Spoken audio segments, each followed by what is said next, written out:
Good evening and welcome to the Obelisk. Tonight's guest is Dr. Alison J. Dr. Alison J. is an award-winning, #1 international best-selling author and the founder of the Vibrational Upgrade System. She is an experienced subtle energies practitioner and natural healer with a holistic approach towards helping others thrive in mind, body, and spirit. She spent 10 years in Asia studying subtle energies and ancient wisdom. This is combined with her 20-plus years working in and teaching yoga, meditation, energy medicine, mind, body, fitness, longevity, and holistic health, with a specialized focus on the chakra system. Folks who have interviewed her resound with, quote, "She has a very different understanding of the chakra system that's a really unique approach," unquote. She also runs an exclusive magic, money, and manifestation program for advanced clients, as well as a Vibrational Upgrade Mastermind group. She leads sacred retreats and trains folks in her Vibrational Upgrade System. You don't need to believe in this in order for it to work. That's the beauty of what Dr. Alison accesses. As soon as you experience her work, you will feel the shift within you. Dr. Alison, welcome to the Obelisk. Hey! Hey! Be here! I love that. Welcome, Dr. Alison K.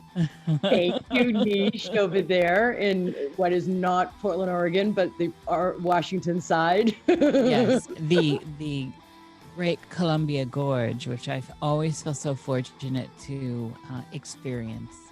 The belly of the mama. It's so pretty there, how it forms. It's amazing. Every time I've left, I have had to come back. I miss it so much. It's one of the only places I've ever been I've felt that way. Yeah, I love this. So that's the way, right? That's like, well, come back. Of course, anywhere that fern and moss grow, I grow. I hear that. I really hear that. Yeah, really tuning into like the little fae and fairy folk and the fern and the moss, and there's so much life. Say? And Bigfoot. Have you seen the giants stuff over in the UK? Finding the giants, some of the burial sites, like 8 foot.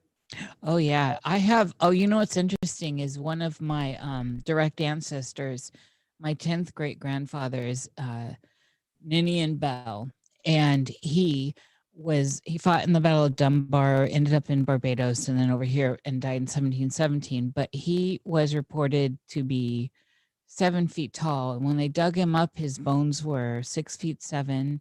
And they said, I was reading, they said with the cartilage and everything, he'd be 7 feet, and he still had all his red hair when they dug him up. But what was more interesting is in the stuff I was reading about him is that his father was reported to be taller than him. And I have all that blood. I have Scottish on both sides. And, I could go into all that long talk, but that is something I vibe with. Aren't those redheads originally from like the Transylvania area? Well, that's what they say. Like they say the blondes are more in the Nordic area and the redheads were up in Romania and over there as well. So you know who's Nordic is Sven. Yes, we know this, Jerry. Alison, you look like you're muted. Yeah, I don't know how that happened. Well, you are unmuted, girl. I'm oh, I was going to go This somewhere is with a that. place to put your voice. Yeah. Okay. So the whole Viking thing, I have been having so much fun in the UK. I went up to the Orkney Islands and went to Skara Brae and the biggest stone circle up there, and was just archaeology is going through such a revolution. And I write about this in my last book, Dragon Master Creatrix. It's like my third book, Reasonable Dragons, dropped off right before the stone circles and the ancient megalith sites. And the Dragon Master Creatrix picks up talking about them. And I just recently heard a Scottish person say, and I have Scottish blood too, that they feel like Scotland is the one place that has retained its connection to the ancient mysteries. And I thought about how when I chose the international school that of the ones that offer me a position over in Taiwan to be within the traditional Chinese culture and in Asia, where I viewed that not only do they understand the flow of energy and how consciousness and holistic health works, but they're still operating from it. Like their ancient mysteries never got shoved underground like they did in the West into the mystery schools. And so to hear a Scottish person say that, and I know those Highlands, man, Oh, yeah. in the Orkneys, especially, I mean, like just mind blowing. I'm standing here, you can't see, but I'm rubbing my head right now. Mind blowing, the magic that's there on the land that can be perceived. Yes. We have a lot of listeners from Scotland that are probably in the chat. I'm not in the chat, but I know there are a couple. Rivers is here. I'm sure Amanda will show up.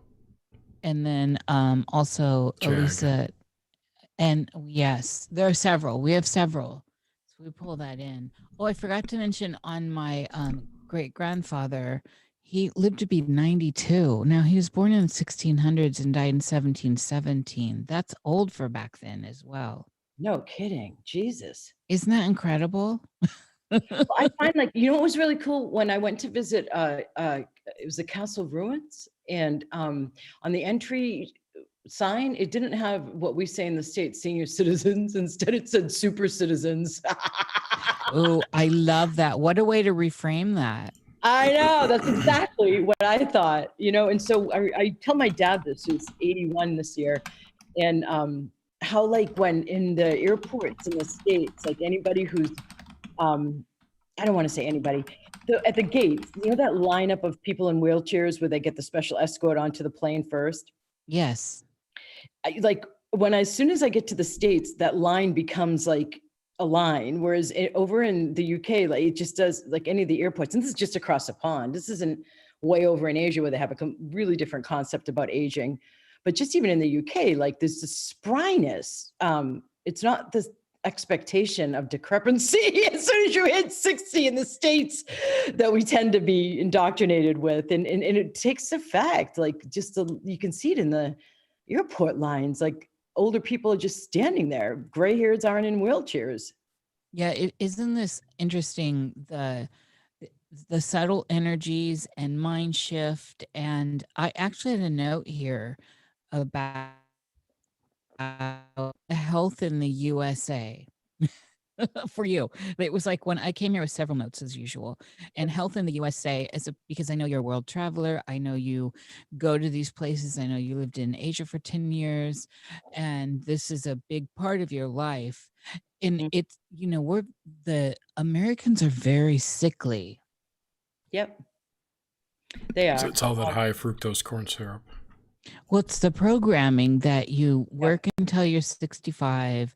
You enjoy your 10 or 15 years of your retirement. I mean, there's so much here that's telling you how you should be and what you should be, and everyone just goes by the book on that. The majority, not everyone. Well, it needs to be updated. Clearly, even AARP needs to be updated about who they should be reaching out to. So I feel like it's all of the above. It's not only the high fructose corn syrup in our food supply, and it's gotten so much better in the States in the 10 years I've been back here.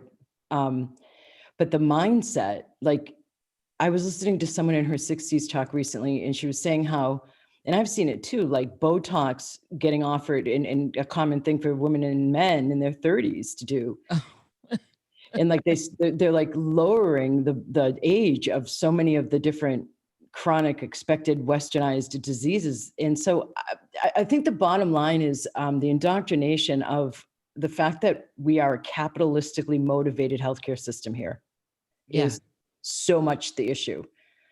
And like, this is gonna, whatever, I'll just say it. During this COVID time, about a third of the way, half of the way through it, I don't know, I saw for the first time ever a commercial for the Catholic Church. Literally, like just a commercial where a man, early 30s, late 20s, was talking about how he feels more peace when he prays. And then it was the Catholic Church's messaging and like, contact us here. Oh yeah, we Did you have see that. that? We also have over here the Masons numbers have been lowered in the last 30 years, and they went on a campaign to get fresh blood in, and so there are Masonic, join the Masons commercials now too. Or ask a Mason to be a Mason, of course, that's the logo. So not only Jesuits, and it's just so the upside down here, that it's unbelievable, really, all of this that's going on around us in the Mockingbird media.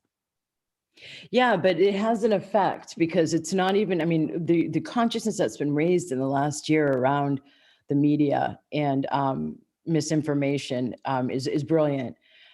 It really is. And I find it interesting. I said this in Reasonable Dragons, my third book, when I was saying, we have this third scientific method of naturalist observation where you can just observe something happening in your life. Like when I choose A and it leads to this disastrous outcome, perhaps I don't want to choose A again. Whereas when I make choice C, I like that. So let's choose more of that more often. Like it's simple naturalist observation. And so when you eat dark chocolate, just a corner out of a bar, and you notice that you have a spring in your step and you're feeling joyous, let yourself eat another little chunk of dark chocolate. When you notice that you've eaten a pizza and you can't move for an hour, and the next thing you want to do is eat more bread or more chips or more carbs, and then you notice how you feel after that, and then you look at the waistline, like we're not needing to rely on outside authority figures in the same way anymore, and to rely on, now I love science for common agreed upon facts, but like I was saying, in the field of archaeology, for example, it's radicalizing with the discovery of Göbekli Tepe over in Turkey. And pushing back what they believe is the origins of humans, and then pushing back the origins of, like they were saying, I mean, obviously Christopher Columbus is not who discovered America, but the idea that it was this Taoist megaliths up in New York that are similar to what's in the UK, like it's just pushing back everything we knew. And I feel like there's this, I can get into this more later, but I feel like there's this messaging from visiting. So I will, this last book, like I said, is called Dragon Master Creatrix, and it's a level in training with me. And when I take students out onto the land, it's after certain attunements and certain processes are done on them so that there's more connection with the stone circles to be able to get information from the stones, including how the ancients used those stone circles, whether it was for an alignment with the equinox or the solstice, and then what they knew at that time. And when I've come back from trips where I not only took a round after round after round of students out on their retreats, but then I went to more stone circles, like up in the Orkney Islands, for example, or over in Ireland for like another month traveling. I came home, and like at one point I had to ask like for the communication, the channeling, that bad downloads that were basically opening up in my consciousness to stop, because it was so much I had to integrate. So I feel like there's this, like from 2012 to 2032, it's our biggest evolutionary leap ever for humans, supposedly. And the Mayans not identified that, as did Yogi Bhajan in the Hindu culture. And if in the Mayans, it's mind blowing standing on an observatory, whether it's at Chichen Itza or it's in Teotihuacan outside Mexico City, to have this sense of how many thousands of years ago they looked up in the sky and what they understood still beyond what we understand. And they predicted way up in 2012 was going to be this phenomena of a shift from one era to another. It feels like consciousness is really coming on board now. And all of that we knew, including where we relied on authority figures to tell us through science what is real and what isn't, is just having a collapse. And so it's why in part we're seeing so much misinformation, we're seeing the doubting of facts, we're seeing the discussion and arguments around facts and what are they calling it? Not facts? Oh, fake news or something. That's I fake don't Oh, they're called feelings. It's just, it's all, from what I know, it's all fitting in. I had a radio show on Voice America for 2.5 years. I was approached by them prior to the December 21st, 2012 alignment, and I wasn't doing anything in my business back when I knew Navier, and I wasn't doing anything in my business with the Mayan. I wasn't doing anything with it. And I didn't know why they approached me. I didn't care. I just listened to my intuition and called them back and said yes.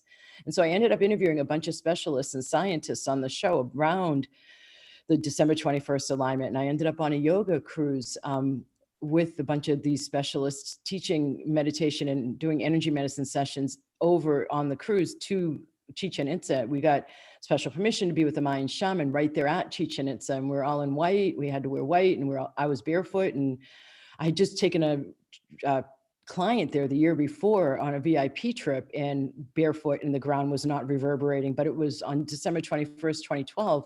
It was like the ground was shooting up lightning rods there. It was insane. And there was all these TV crews, and I was seen as far away as Poland because it was such a big phenomena there. And I learned that it was an era that we're leaving of destruction, and we're moving into an era of construction, and con meaning you and me, all three of us together, building with the audience, our world by our choices, and really becoming awakened to having fresh, alive consciousness accessible instead of going on robotic mode, like not questioning what we're eating and checking out about our health and our age. And well, this means I should get this test because my doctor says now that I'm at this age, I should get this test. Just all that checked out living. We need to be awake. Yes. Oh, I feel you. I'm singing the same song. We've become complacent as a species. Well, no one looks at components and affect in the way things come in alignment with us or bring us out of alignment. And this really, for me, ground level is that which we consume. Our foods and our liquids are at the core. If we're looking to want to feel good on the very first level. And it is surprising to me always to see where that separates here. And then this is a chain, and it goes all the way up into things like being told, taking jabs in the arms and stuff without actually doing your research yourself and looking at the components in it and how will they affect you, how have they affected other things, how do they work together, how do they deal with what you ingest, and all this stuff. We own the ability to be conscious and to look at our temples in a different way and to kind of understand that they're sacred. By understanding that is understanding on the ground level what we're putting in them, just like you would in your car. Oh, I just recently did a video. I have a Q&A with Dr. A series on my YouTube channel. And within the last month, I did a video where I was talking about, how you think about the care and maintenance over your home? Yes. Well, I mean, I've been a world traveler. We've already established that, living at different periods of time in different places for at least a month at a time. And I remember like the ecstatic feeling I got when I looked at the fact that I had just moved myself back across the planet and had only 9 oversized duffel bags worth of stuff. to my name. And I could like I had a conscious track of what I owned, besides all the boxes of books in my closet in my bedroom at my parents' house. Yes, the sacred books. Indeed. And so I have always considered like me, my body, my home, and my temple. I still rent because I can't be bothered with the maintenance of a house. I just don't have the time or no desire to deal with it. And I like to be more portable in all ways. And so it's reinforced that I focus on my body as my house. And Yes. so that kind of maintenance, like you're talking about with the car, I was just talking about with a house, but apply it to not just our bodies, but our energy fields. And there's so much that is just out there about chakras, for example, or about consciousness, or about the law of attraction, that is just flying people during the spiritual awakening time, where people are hungry and more are looking for stuff on chakras and on yoga and meditation. There's so much misinformation out there. And I feel a strong sense of integrity, keeping the integrity to these ancient teachings so that somebody doesn't burn themselves up. Or and so what I'm saying is that there's all this different stuff to learn about how energy works and how consciousness works and how our mind works. And we're only aware of 15% at most from our thoughts. We do actually take the time to observe and have the detachment to observe our mind pumping out. That's only 15% at most of our consciousness overall. The rest of it's buried in what I call the back of the house consciousness, and then all of the chakras. And so if you can get your energy flowing in all levels, man, what else becomes potential is just phenomenal. And I'm still discovering it. And so like just living in that robotic mode, like Jerry, you were talking about, it just, I can't even fathom it, because it's just such a dead-end way to go about life. And then what we were talking about before, and we came on, Nisha, about like the concept of actually being bored, being able to be bored. You know? Yeah, and the lockdowns have only exacerbated that. People getting stuck at home, getting in a rut rather, you know, working from home, eating whatever, you know, no real schedule that they had before, you know. A lot of people have been suffering from that, for sure. I don't know, lockdown, though, it's been interesting going out on this like podcast circuit at this stage of lockdown, and just listening to how so many different people have responded and reacted to what's been going on for the last year. And people have asked me to philosophize about COVID, and I never have from the beginning, because what I understand, like whether it's a tumor or it's an emotional pattern, the way the body, the mind, body, spirit system lets go of something is it first gets worse before it gets better. It's the homeopathic response, like a fever peaking before it breaks. Yes.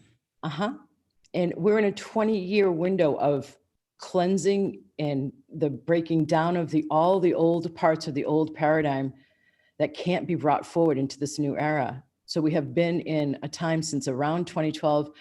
At a personal level, some people may have seen the loss of a job, the loss of a loved one, and a bodily, or rather health issue, all coming together, like 3 crises at once. Some people may have only required 1 crisis at once. Other people are awakening in their ears, they're hearing ringing in their ears, thinking it's tinnitus, or they're all of a sudden attracted to exploring with ayahuasca, or they're wanting to go to the yoga studio and learn how to meditate, or they're wanting to learn about chakras. Those are all symptoms of the spiritual awakening that's happening. We have been getting dumped on by the cosmos with certain kinds of vibrations from outside and above and beyond the earth that are in the ethers now around us, living on earth, to awaken at the crown chakra. People are tingling at the crown, they're tingling at the head.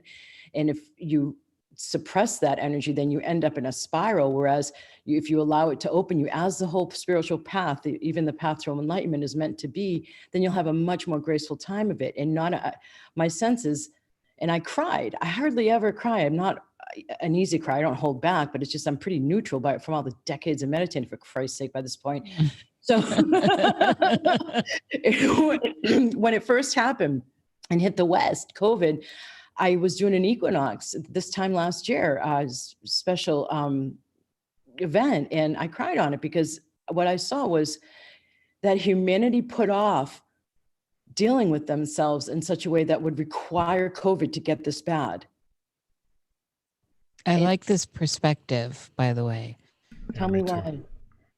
Yeah, Because you're not. it's esoteric, that's why. Pardon me? It's esoteric. That's why I like it. Oh, That there's it's a lot of roboting. it's you. I think it's you. No, I like that. Interesting. Okay. Well, you were roboting before. So. No, I like it. It's interesting perspective in that it's esoteric. It's a meta explanation of what's happening to the collective versus it's a conspiracy narrative, which I hate. Well, it seems, but that seems like it's part of it. And even today, I have one of my clients, a long-term client, is a scientist, and he's Canadian. And some people who've been following me a while have seen him. He was on a Zoom event I had on 2 solstices ago, I think, maybe just one, talking about global warming. And that's also my first career, is protecting the environment. I was a political organizer and advisor. I'm sorry. It was good at that time. Okay, honestly. okay. Good. Got the last bit of green space in LA Basin saved, actually. Oh, cool. Yeah, it was. I was really elated about that. And I learned to meditate because of that, because I had so much success on that primary that then they threw me in a really intense race up in the Sierra Nevadas between a developer and a conservationist running for a state assembly seat. No, it was a federal seat.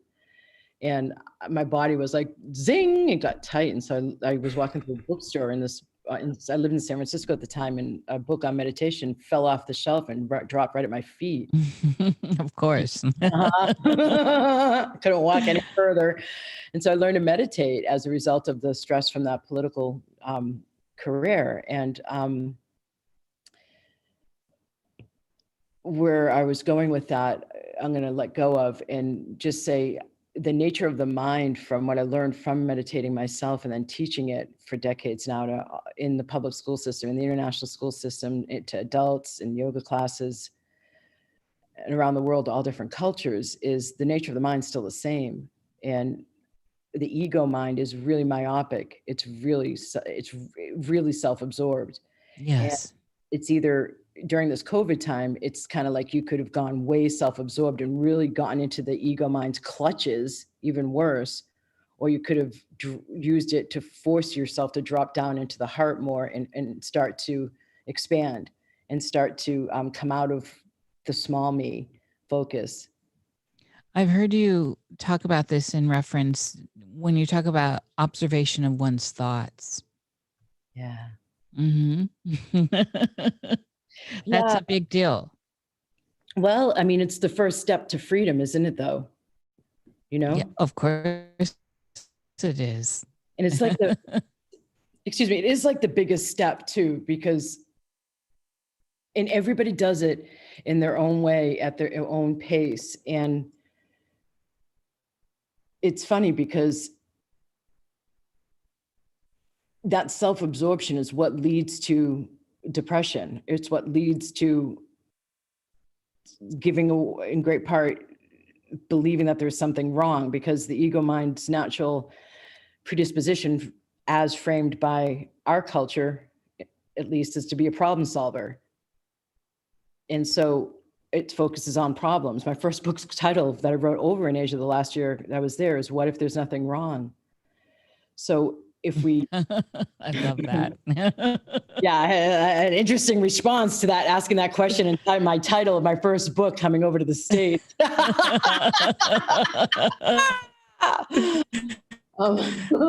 Well, it requires a big engagement into, especially, a question anyway engages someone, and then that, powerful questions like that really has to grab people, and then you have to become responsible for your thoughts. Well, that's it, isn't it? And it's also that, I mean, you have to come out of victim mode. Yes. And when I say that, I don't necessarily mean the government or some power outside of you, whether it's an abusive boss or a colleague or a husband or wife or whatever. I mean, a victim to your own self-destructive thoughts and self-limiting thoughts, and coming out of that self-absorption of the small me ego mind and rising above it, so to speak. And to get that detachment, that's where I find, when I come in with the energy medicine aspect of the system I eventually developed called Vibrational Upgrade System. It's applied mindfulness after I do the clearings and activations. The clearings and activations are done to cut the mind-body connection, so that automatic trigger, like I'm stressed, so I eat A, or that person's walking towards me and they have that kind of look, and I hate that kind of look, so I'm going to react like B, like those automatic robotic triggers. Cutting that mind-body connection then allows for more detachment from the trigger, so more consciousness is freed up to the conscious mind level, so detachment becomes more accessible.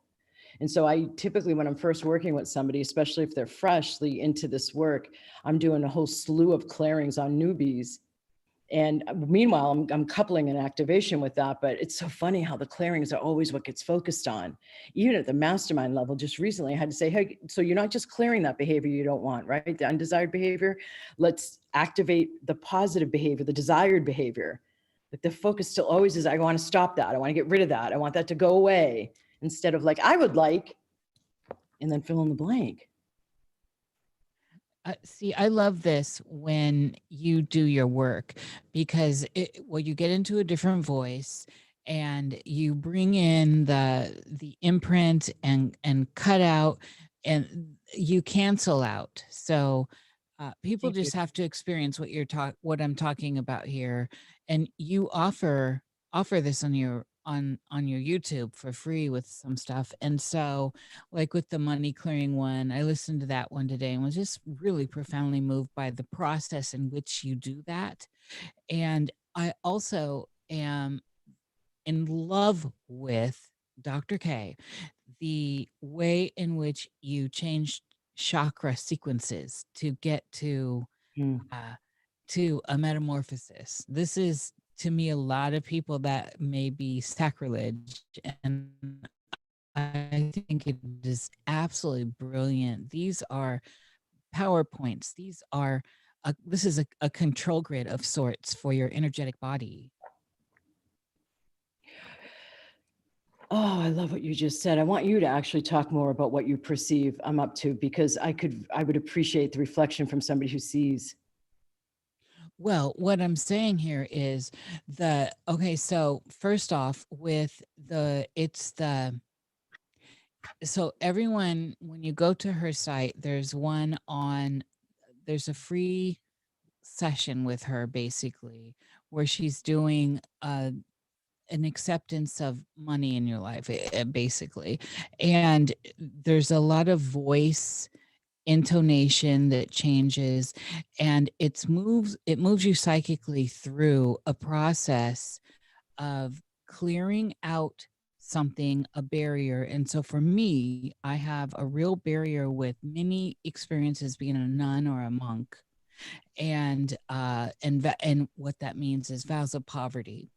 Yeah. And you actually mention that in the process. So there's a no yes process in here, and an imprint, and then the way in which you come in and cut it out.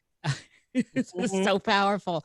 It's so powerful. And then when you're doing your chakra resequencing, this is incredibly powerful, because you go from the root to the heart. Now, this process alone, if you just think about that, anyone that's aware of the chakra sequence, and if you just think about that, it's incredible, because you're reprogramming yourself and for specific needs.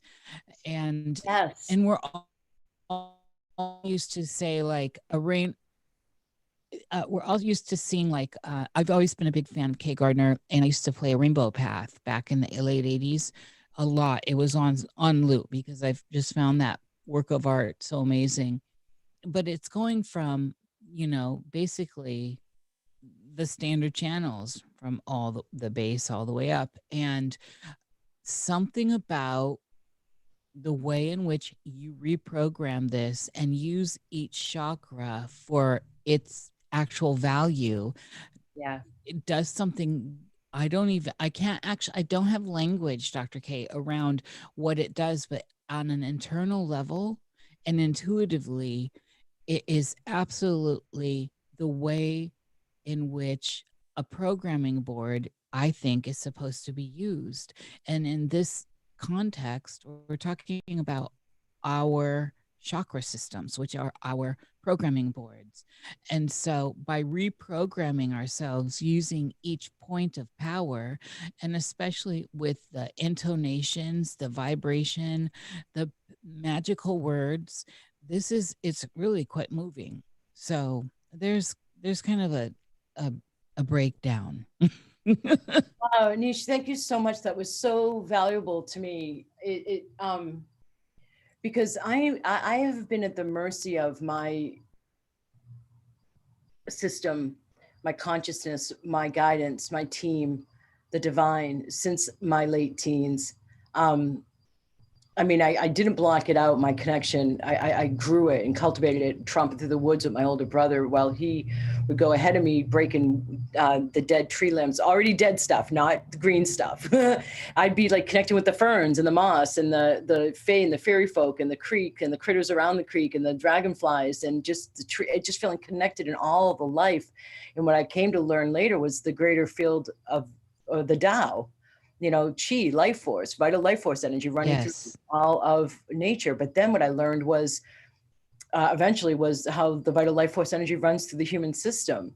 So I am I've had to early on learn how to get out of the way and allow this massive consciousness that I am so blessed to possess from clearly other lifetimes, doing some pretty damn high level work, apparently, to allow it to do what it wants to do, like stand under the stars for quite a while and receive a download at key times with key alignments. And then when I say receive a download, learn how to, so I'm taking stuff in unconsciously. And then like within the next week, I'm all of a sudden having new creative ideas and new understandings.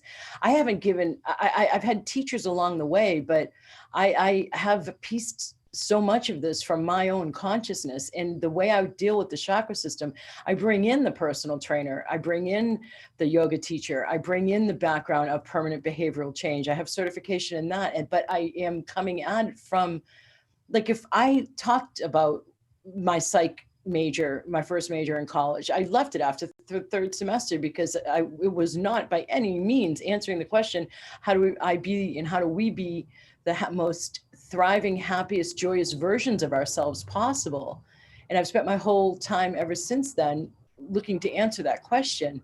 And I really feel like I found it. And what I'm doing, I have a couple of different methods that I use to run clearings. And what you were talking about, that yes-no format, I have extrapolated out and do it in a more activation focused way since about 2019, where I'm focusing on activating latent and inherent talents and keys and codes within each of us because of the awakening times having been active since about 2012.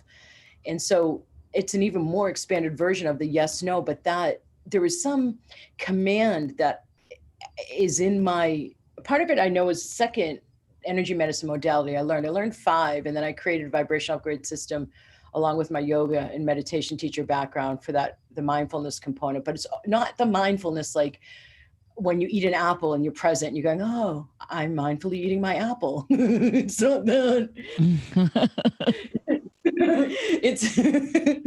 It's where you have that cut, like I was talking about before, of the mind-body connection. So you have freed up consciousness accessible at your conscious mind level to help now use applied mindfulness that I gear in a coaching capacity towards the behavioral pattern you're moving beyond.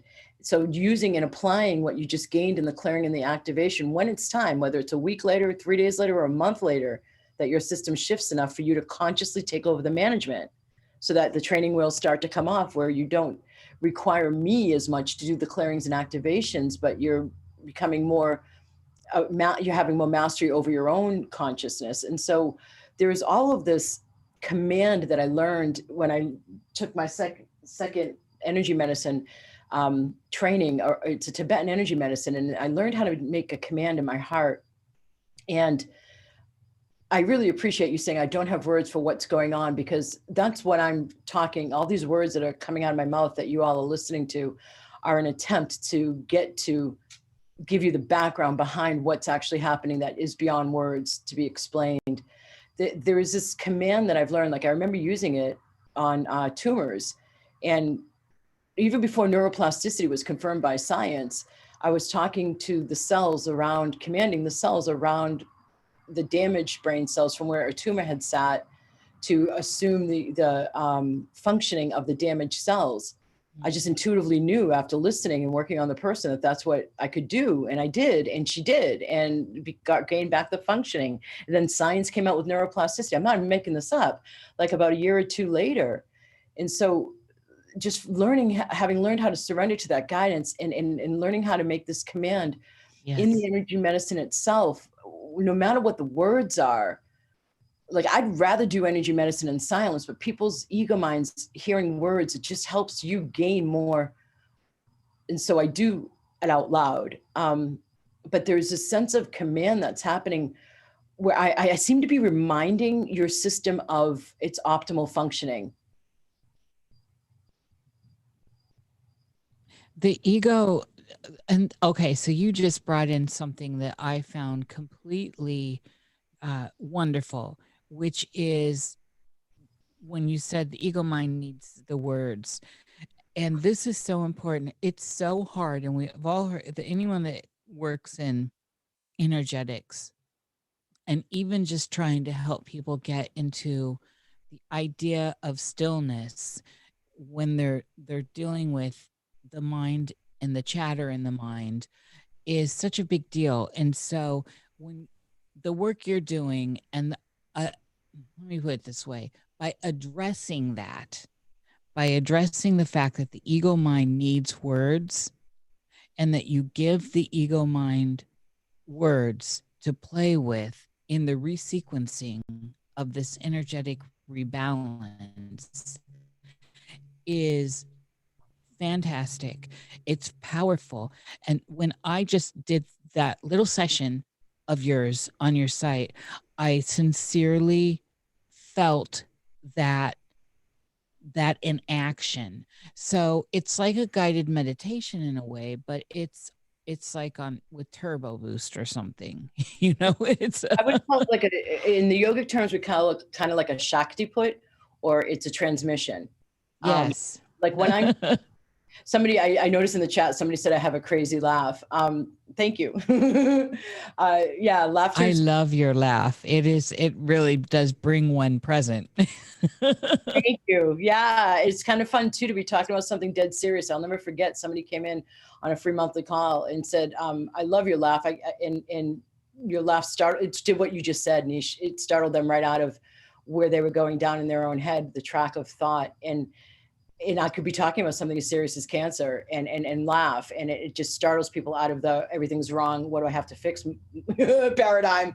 But I feel like the ego mind with the words, like when I'm saying them, they're selected and they're encoded. It's like a flute player or a cellist or a violinist in the symphony. Like, I have allowed my system to become a fine-tuned instrument, learning how to, because I've been doing it for so long. It's just so much practice, it was on so many people over and over again. There are like tweaks I can do in the machinery of one subtle energy system. That is what you're experiencing with the Chakra Attunement audio series. You can go to my website, for example, and vibrationalupgrade.com. Yeah, I have a YouTube channel, and that's what Nish is talking about, where you can experience some of the work for free. And then on vibrationalupgrade.com, if you go to the Chakra Attunement audio series, there's a list of the physical, mental, emotional, and spiritual blocks that you will experience in your life if related to which chakra it is. So you could self-assess. And that's my signature product. It's the backbone to my signature program, Magic Manifestation and Money Flow. And I warn people to only listen to the root chakra one time a day, especially when they first buy it, because it works. You get these physical responses in the tailbone and the butt and the glutes, the legs or the feet. And then when people get to the heart chakra, like they get anger starts coming out, frustration, resentment, blame. So there's the release of those blocks that are relevant to that chakra that you can see coming out. And so not pounding out all 7 chakras the first day you buy them is highly recommended.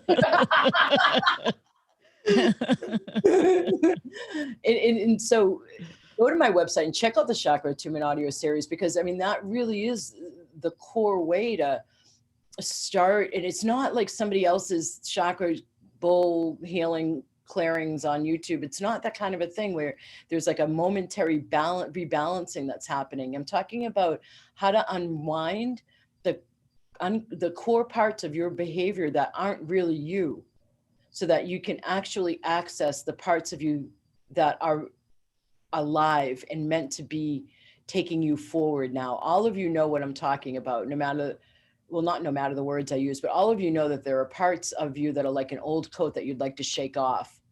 And they're usually a family of entangled beliefs. If you picture a ball of yarn, there's like a whole, or sun, you know how we would draw the sun when we were kids with a perfect circle or close to, and then a bunch of rays all around it coming out?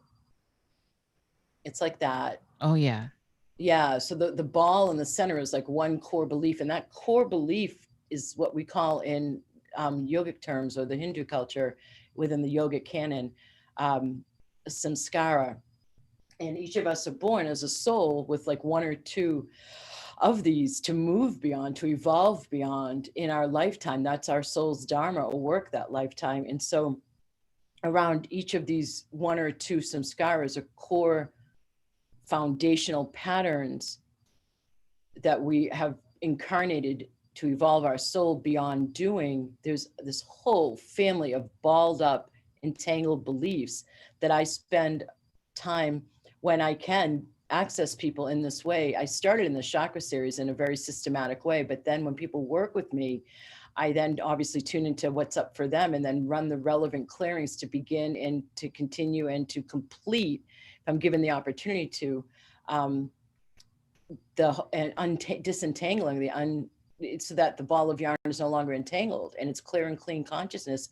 And so what you're talking about, Nish, is it's great because you're identifying the activation, and the chakras it means wheel, and it turns vital life force energy, and it's responsible for, it's an intersection of the mind, body, and spirit, and each one is responsible for a certain area of life. Like one of them is responsible for manifesting and your power to manifest, and another one is responsible for your feeling life. And so if you were shut down as a kid because you weren't allowed to express any feelings, you just had to be very on all the time and going about your tasks and getting good grades and powering through any kind of feelings, so no like emotional expressions were really allowed or supported or endorsed within the household environment, you would then have an unconscious block of beliefs around, it's not okay for me to feel what I feel. It's not okay for me to express what I feel.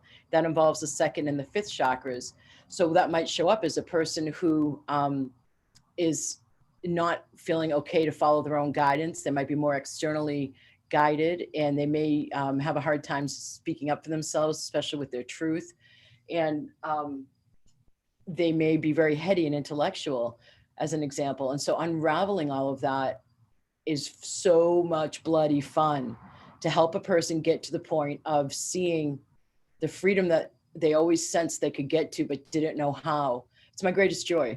That's why I do what I do, because as one person is freed up in their consciousness and they're a higher vibration, therefore, that catalyzes so much upliftment in the collective holographic way we're all connected, and it makes it easier for the next person. That's what's happening now. We're hitting critical mass if we haven't already. And that's why there's so much more suffering as almost like a healing response. There's much more light, there's more people awakened with more alive consciousness running through them on the planet. And so the contrast is people are seeing their own darkness more, and they're either going deeper into it or they're doing something about it. And COVID came along. I have a question. Hi, Jerry. I've been waiting. Have you ever come across anyone who doesn't have any chakras or is missing some? No, I don't believe it's possible, which is a weird sentence for me to have out of my mouth. It's an inherent thing we're all born with. We're all wired with it. It's not like a limb that could be missing. It could just be really deactivated and totally blocked. And so then we have to unblock it and then awaken it and enliven it. So it could seem to the person like I don't have that chakra. Gotcha. Okay. Yeah. I remember a few years ago, someone was offering chakra removal services and stuff like that, which I found interesting. Chakra removal? Yes. You sure that was not satire? No, it was not satire. Oh my. You sure it was entity removal out of a chakra? No, actual chakra removal services. Some people believe they're alien implants of a sort. Oh, for Christ's sake, that's taking conspiracy theory on like cocaine. Crack the cocaine, and then there you go with that. Conspiracy theory metaphor mixing, yes. God's sakes. That's like saying eye removal. Yeah, I know. I wanted to ask. That's all. No, it's not at you, Jerry. It's at like how far down the line conspiracy theories have gone. Oh, this person was I don't even know what to say to it. I don't remember who it was now. Yeah, it's probably better if you don't. She was, quote unquote energy healer. That was one of the things she offered. I don't remember who. Well, that's what I was saying before. When like there's so much misinformation, like I went to the source of it and got trained at it, so that, I mean, that was the only way I could do it. And so I see, like I did like the most unsuccessful marketing I've ever done from an event I did at the beginning of 2020, where I was talking about this misinformation and talking about the integrity of the spiritual path. And it was not a big hit.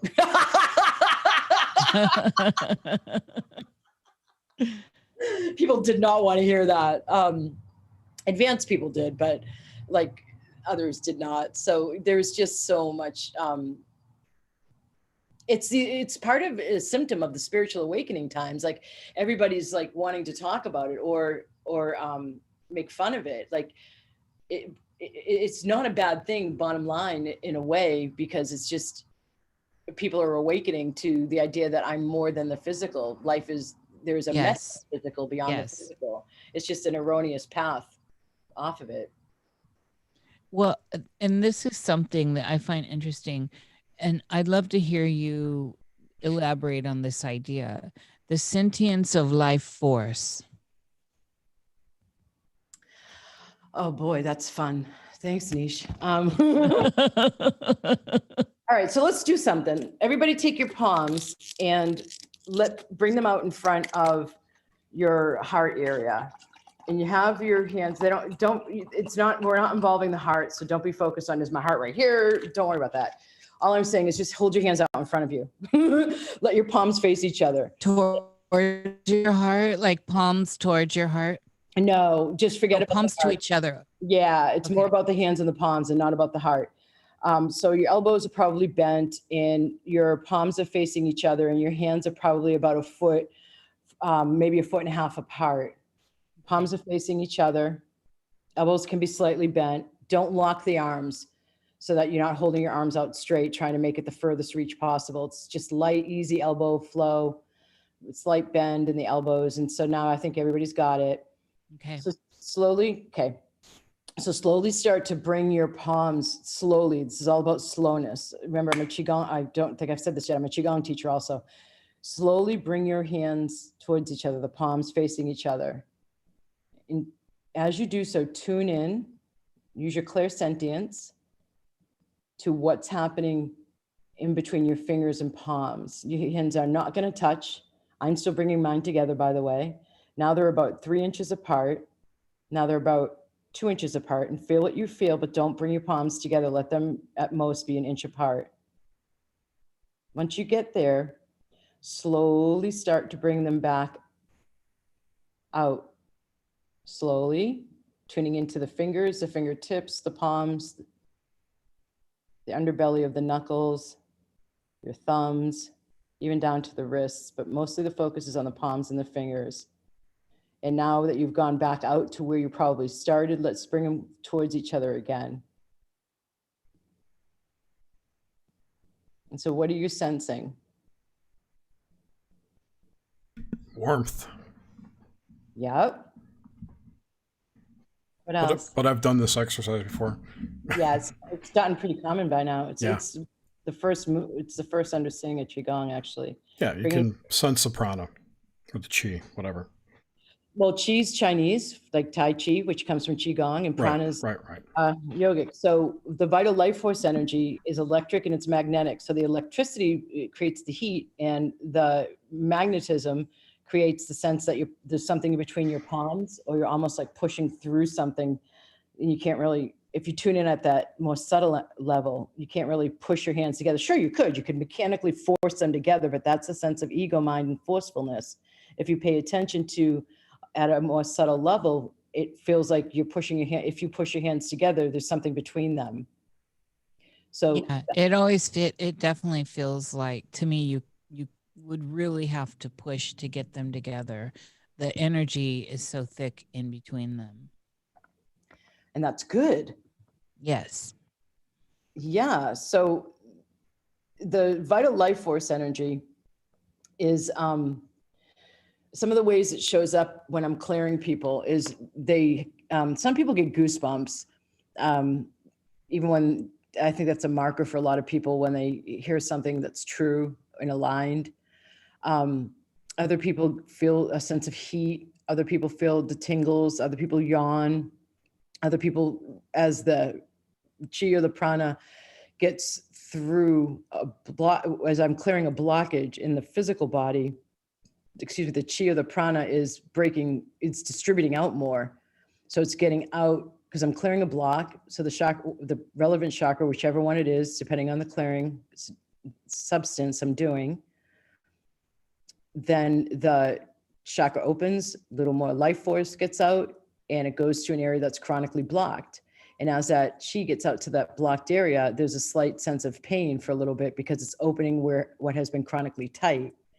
So people sometimes experience pain too. A lot of the times people's feet will tingle, they'll feel more heat at the feet and the hands. So those are all different ways to perceive when you're getting clearings and you're seeing the vital life force energy moving more. But you had a big question around the healthcare system, and I just recently did a video on my YouTube channel, just the last one in the Q&A with Dr. A playlist, and it's a series, and it was about the food containing life force, and that whole concept of, I mean, if you want your face, for example, to look younger, then you could have more life force flowing and less blocked life force. I actually have one of my masterminders, after her session yesterday with me, a one-on-one energy medicine session, she had age spots disappear. She actually had them disappear from a clearing I did last week. But she just was giving me her response from the one-on-one yesterday. And she said, I just watched your video. And it's funny because last week, those age spots I was talking about on my face disappeared. So it's life force. I mean, you can unwind in a way your age. I'm not saying like you can unwind everything. Some things are karmic and they're meant to be, from my experience, from what I've seen. And I've spent years and tens of thousands of dollars learning how to clear karma because it's quite tricky. So some things are just, you have to go through it. It's karmic. Isn't that cheating? Clearing karma? Yeah. It won't clear if it were cheating. Yeah, it's fair enough. Yeah. It's a great question, Jerry. Really. I mean, you can speed up the clearing of it. You can speed up the resolution of it by the clearings and activations that I've seen for sure. And some of it is like the tendencies that happen because of previous karma that lead towards a certain behavioral pattern, being able to clear those tendencies that are at unconscious and subconscious levels also helps loosen up a karmic bond or karmic tie. Does that make sense? Absolutely. I think sometimes a lot of people in the West don't understand the difference between karma and dharma. Yeah, I agree. And there's a big difference there. And I oftentimes hear kind of a misconstrued, I see and observe that these words with their concepts and their energy get misconstrued in the vernacular around Western folks. Yeah, I agree. It's kind of like along the lines of what I was talking about before that led to the idea that somebody's trying to remove chakras. Yeah. I mean, these terms, frankly, are so bloody foreign to our conditioning in the States in particular. Like I find even across the pond in the UK, they're more open to magic. They're more open to the metaphysical. They live on a very magical land. Not to say the States is not absolutely exquisite, nor Canada. Both Canada and the States are. But there seems to have been a use of the land in the UK that cultivates more of a perception, and there's a cultural norming. I mean, they have a unicorn on their country flag, if I'm not mistaken. It could be the city of London. I wrote about it in my third book, and I'm not keeping it straight right now. But I mean, could you imagine our stars and stripes having like a unicorn in the center of it? That's what they have over there. And so it's Scotland, by the way. Scotland initially, yeah. And then I think it's the city of London too, because the English has the lion and the dragon, I believe. Wales is dragon. I don't remember. Well, plus there's all this. It's a whole different thing over there too. I mean, we've got the not ancient, but the very old tapestries, and the way the unicorn is woven into the cultural experience is completely different than what happened here in pop culture with it. Yeah, we took the whole reliance on science thing to a whole nother level. So why I'm saying this is to get back to your dharma versus karma. And so what I was talking about earlier, the unwinding of a ball of yarn of all those entangled beliefs, so that sunshine with all the rays, the samskara, where we're each born with like one or two core points of evolution for our soul. That's our dharma, to move beyond that, for our soul to evolve beyond these one or two foundational patterns in this lifetime, in this incarnation. That's our work. So a synonym for dharma is that's our soul's work, so to speak. Karma is, and in that training I spent with years in clearing karma. One of the points of contention I had with the Chinese master I was working with was he seemed to have a view of karma. And it was interesting for me to be questioning a traditional Taoist master and teacher. And this is when you were living over there for a decade, right? Yep. And when I returned, I continued to work with Chinese masters and yogic masters. So it was both. So he said that karma, he presented karma as if it were punishing. And it didn't sit right with me. It just, in my lower belly, it was off.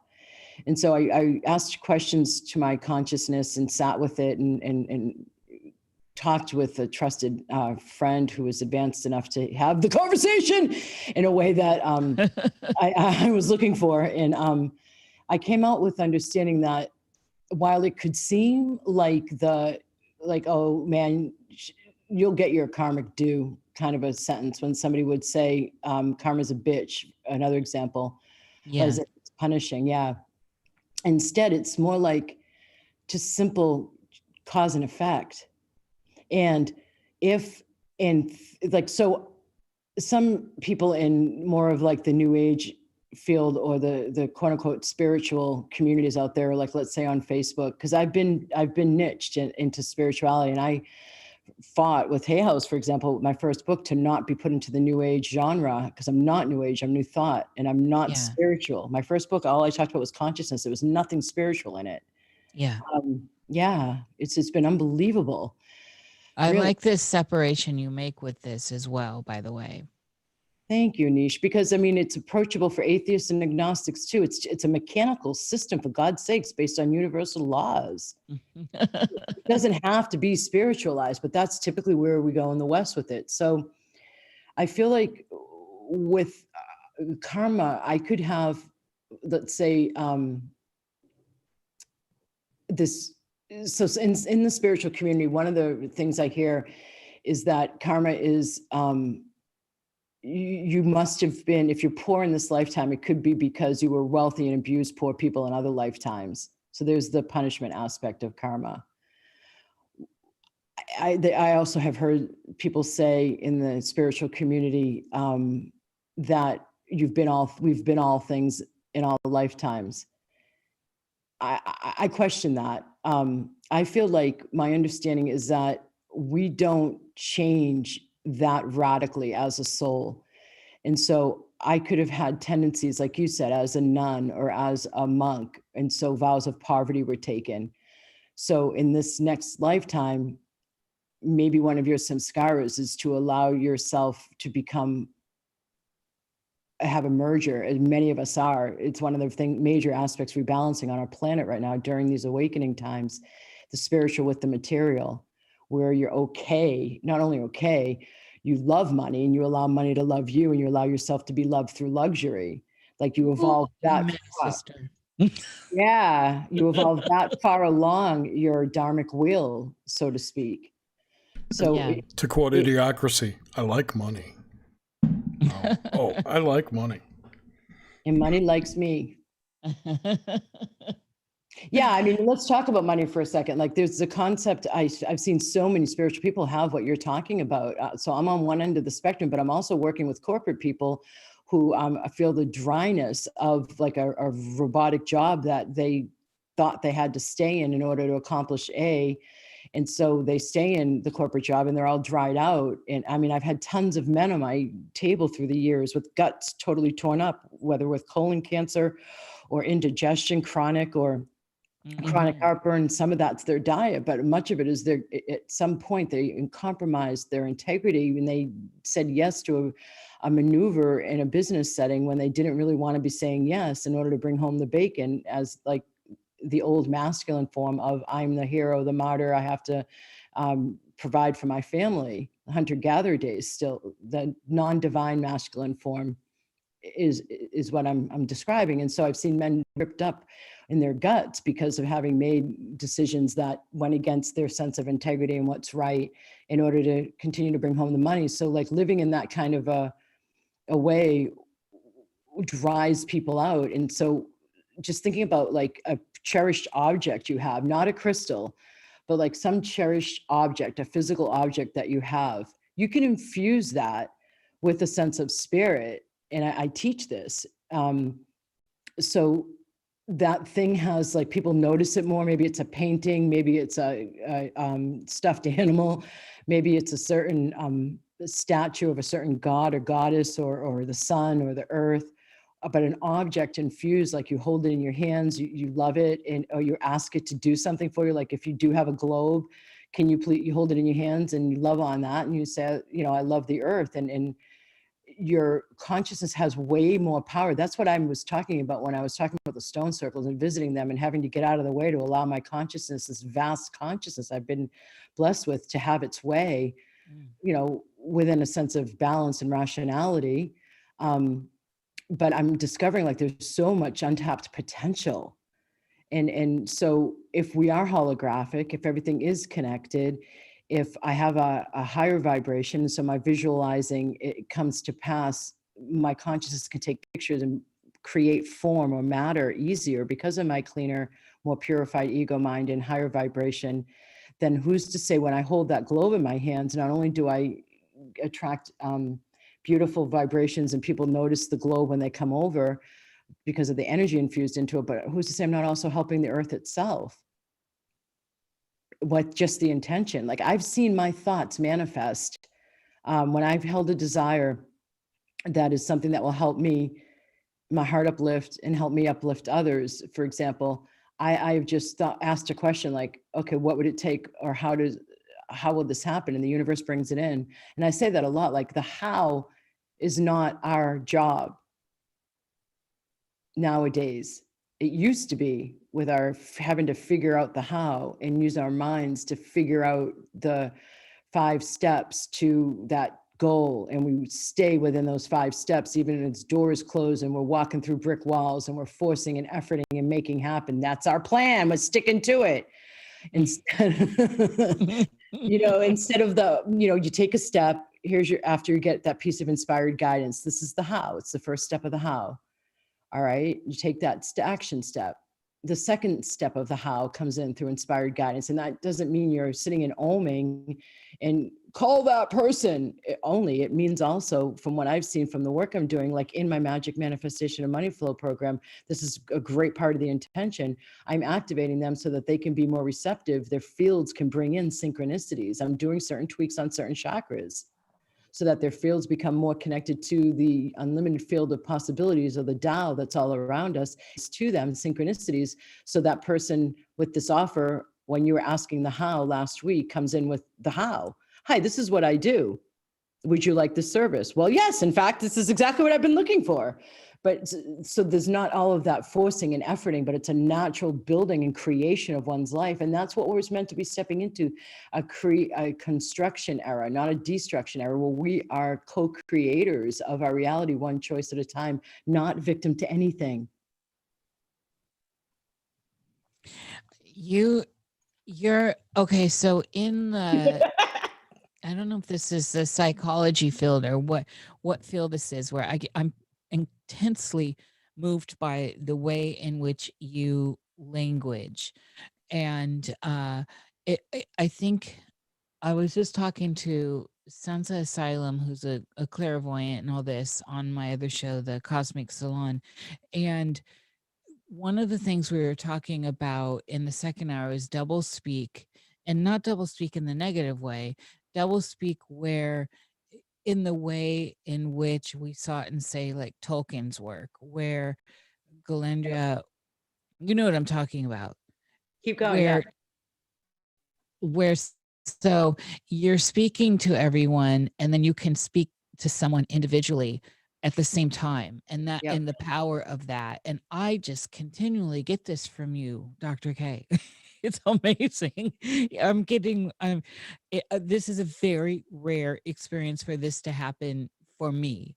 And I was getting it from looking into your YouTube videos, and I'm getting it now. It's incredible.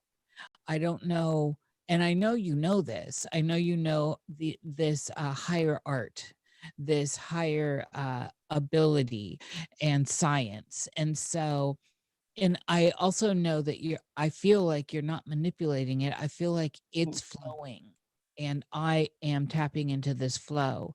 And so I just wanted to throw that in there. I'm having a very unique experience with this interaction. And so I'm just stepping in, and I'm in gratitude because I've received so many messages from you tonight. It's really incredible. Oh, Anish, thank you. That's a gift. It's a gift to me. I'm literally like kind of shocked by it. And it's something. I hope to get to that level at some point. It's I don't even know. I'm not gonna, I don't want to give away stuff in my personal life, but I've just received so many messages from you tonight. Well, also, this is, and it kind of goes on to one of the notes I came in here with, subtle energy. And that's the note, subtle energy. Yeah. So what I find is when I have show hosts, especially when it's a recorded and not live one, and I'm running a clearing, or I'm even just speaking, the examples I use are intuitively guided. What I talk about is intuitively guided. Sometimes I'm consciously doing it, like I'm intuiting something in your field, and so I'm speaking directly using that example to help. Other times Yeah. yeah, Yes. it's not conscious. It's just, but I've learned from so many times it happening that it's intuitively guided. And this is an exact example, Nish. Thank you so much again for this reflection. I'm so grateful because I am me, you know, and I'm just me. And so somebody reflecting to me what they're perceiving in my work is so helpful because my nose is to the grindstone, sister. I mean, I have a great life, Yeah. but my nose is to the grindstone serving.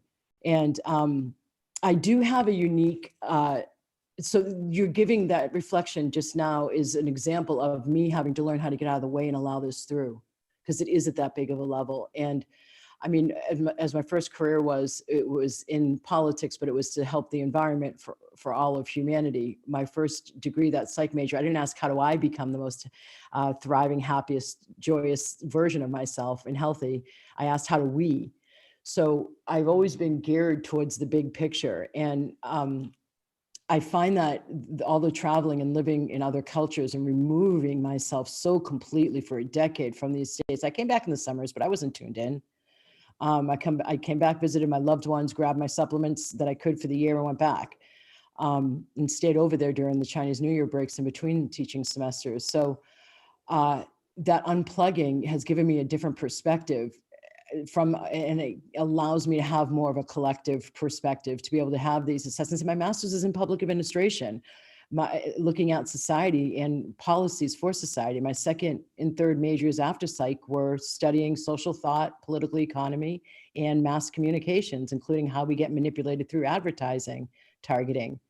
So, and then I ended up with an English Lit degree studying humans and society in politics through an art form. And that was what I used to teach in the classroom, English Lit. So I have this, and when I started working with at the level of the classroom, I pulled out of working at the level of politics using my master's because I realized the system wasn't ready to change yet.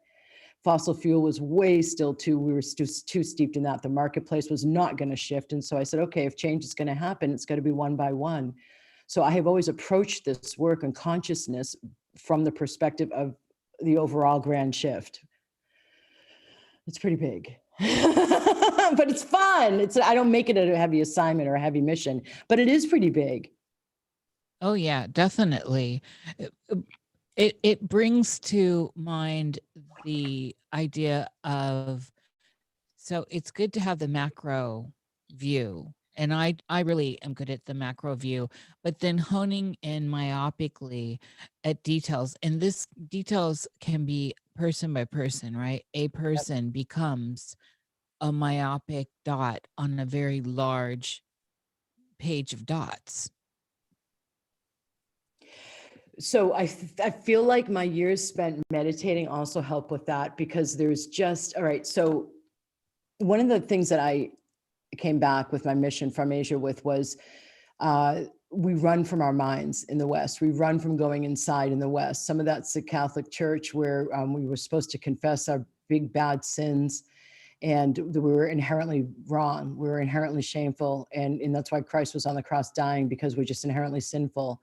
That whole enculturation has made people defer their responsibility to an authority figure in a form of the world of spirituality, so to speak. That was a lot of words to try and say that, because I'm really careful about making such a sweeping assessment, because church isn't always bad by any means, especially the renewals that it's going through now. Organized religion is in response to the spiritual awakening times. But the point being is that we're like living over in Asia and seeing monks dressed in traditional their robes, and I'm in the morning market and I'm getting my fresh veg and produce before work, and I'm seeing a monk on their scooter driving away with their produce in bags, and they're in their robe. And then I'm in Thailand traveling in between work semesters, and a monk is in his golden robes and he has a cell phone in one hand and a cigarette in another hand. I mean, it's just, they're everywhere. And the monasteries and the statues, the Buddha statues, the Guanyin statues that are like 5-10 stories high, even in some places, and like right behind where I'm pumping my gas into my scooter.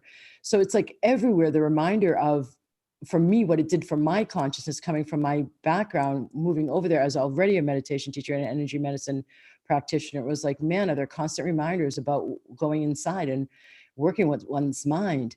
And so I also had, well, I won't go into that. So I came back to the West, and it was just this awareness that we have the external focus over here. We have the focus on what we can buy and achieve, and the measurement externally. And, the bigger it is, the louder it is. Like, think of an IMAX movie theater. That means the more powerful it is, like big tanks and big guns. And it's just big, big, big. And in fact, in the subtle energies world, the most incredibly profound shifts are the ones that are not the big bang ones, the woohoo, big, lots of noticeable shifts. But it's like after we've been working at it for a while, and then the final shift happens and you're done with that samskara. So it seems like the lack of going inside is a main part of my mission in helping people not only understand there'd be less suffering because of the self-absorption that is inherent to the ego mind.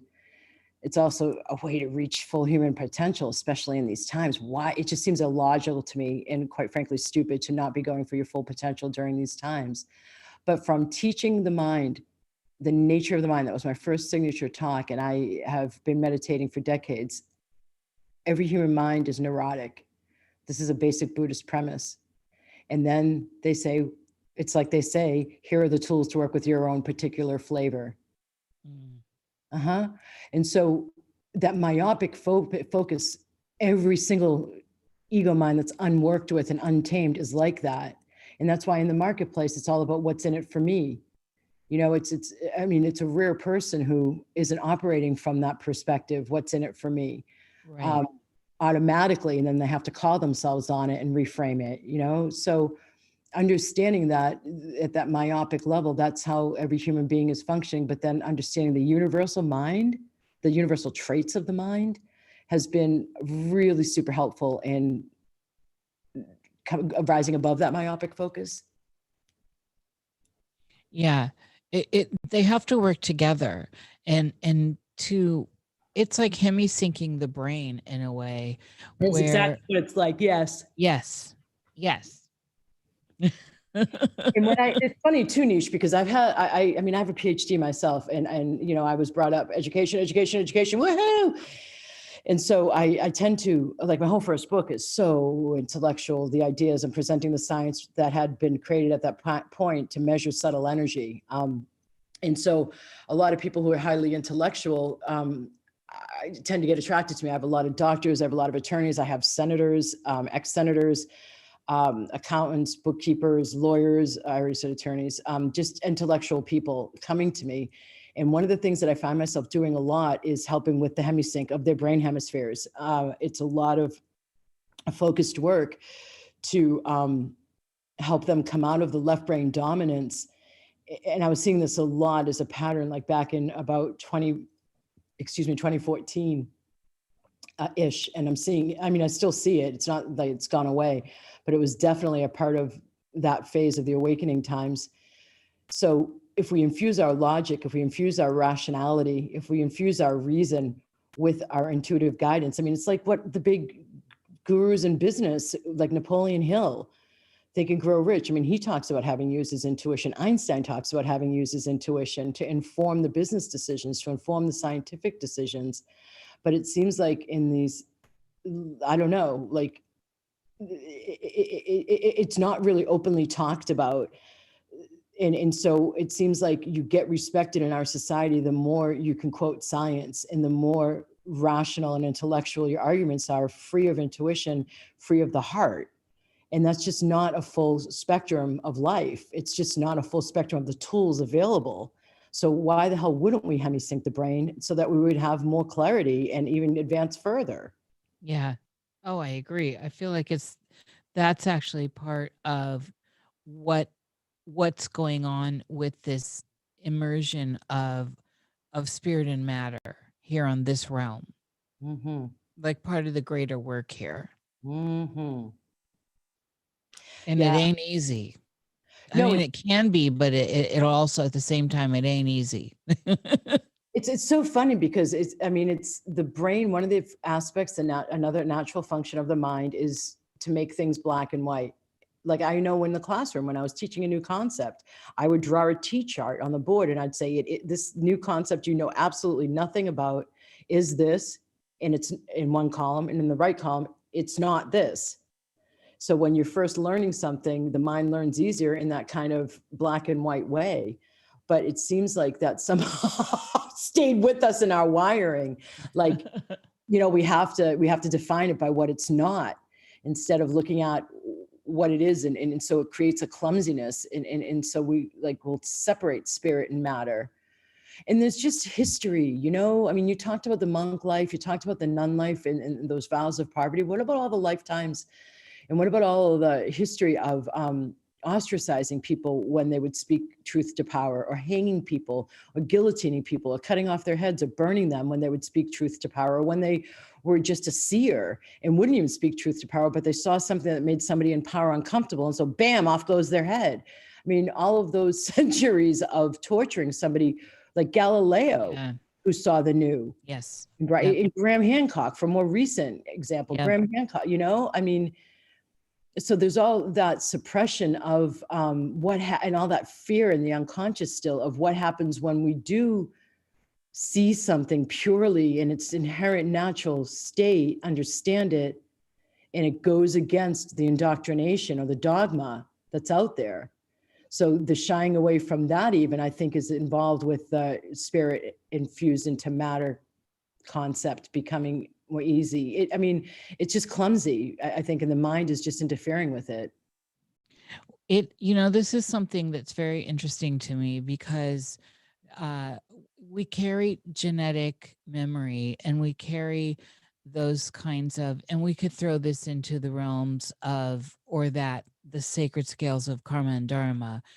I have a lot of Huguenot blood in me, and so, these were people that were heavily persecuted, and there can be a lot said about them. And I'm as witches, as heretics, wherever you want to go with that. And this is a genetic memory that is locked in the coding. And I'm constantly trying to understand the power of, and when I say understand or understand, however people need to hear that, the power of this concept within my own experience here in this realm as niche, and of surrender, right? The layers of surrender. And I find myself often in looking at the tarot, and one of the major cards of surrender is, of course, the Hangman, right? I knew you were going to say it. Yes, of course. But and I've heard you talk about surrender, and it's a big deal to me. It's always been a big deal. It's a big deal for everyone, even if they don't realize it is. There's some sort of self-locking in there. Yes, it's a huge topic, and I want to talk about it. So I'm going to ask if we can just take a quick break. Jerry, if you want to take over just for... Absolutely, take a break. All right, thank you. And then Nish, I'll be back for that, because I would love to address that. It's huge. I'm so grateful you brought it up. Okay. Cool. I was going to show Nish this Hangman card I have. What deck is that, Jer? I don't know what kind of bird it is. What deck is that from? Oh, the Orion's deck. It's beautiful. I love it. There's some really cool cards in here. Did you put a link for sure in the chat so people know? That's a gorgeous one. I really, really find a lot of power during certain periods of my life meditating on different cards, and the Hangman recently has come back around. Ooh, this is a great deck. I'm not familiar with it. Is it new? No. Oh, wow. It's organic, natural. I'll put a link. I love it. It's a great deck. Yeah, I'm loving what you showed me. Incredible. I love that dove in the Hangman. It's from Australia. Let me find it.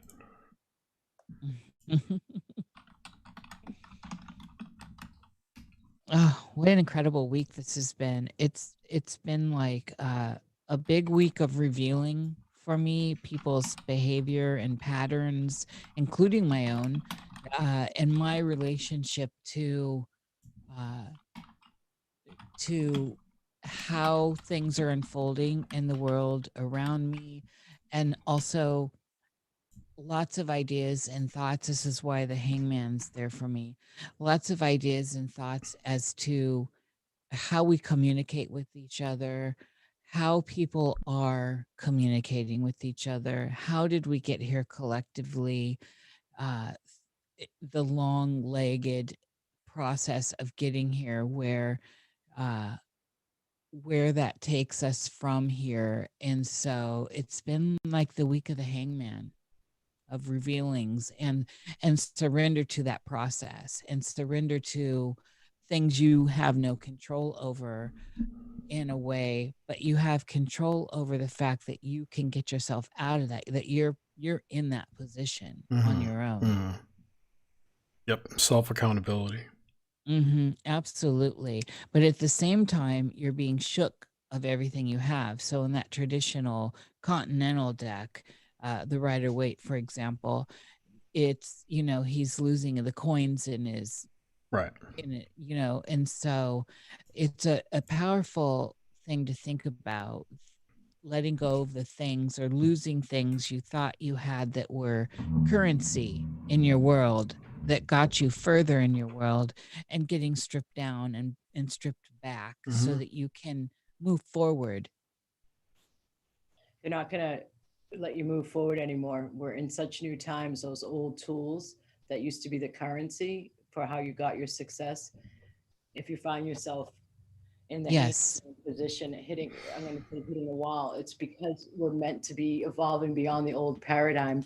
Navier said in the comment section of that the hanged man is bat medicine. And I know that I started using bats, not using bats, but when I lived in Taiwan, I started having, without question, bat medicine around me almost the entire time I lived there.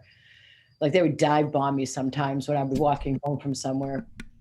I love bats. And hello, Navier. I'm not in the chat, so I don't know who's there. Bat medicine can cure bat diseases. Yeah, I know. I was thinking about that with the COVID. So moving beyond COVID, the bat hangs upside down.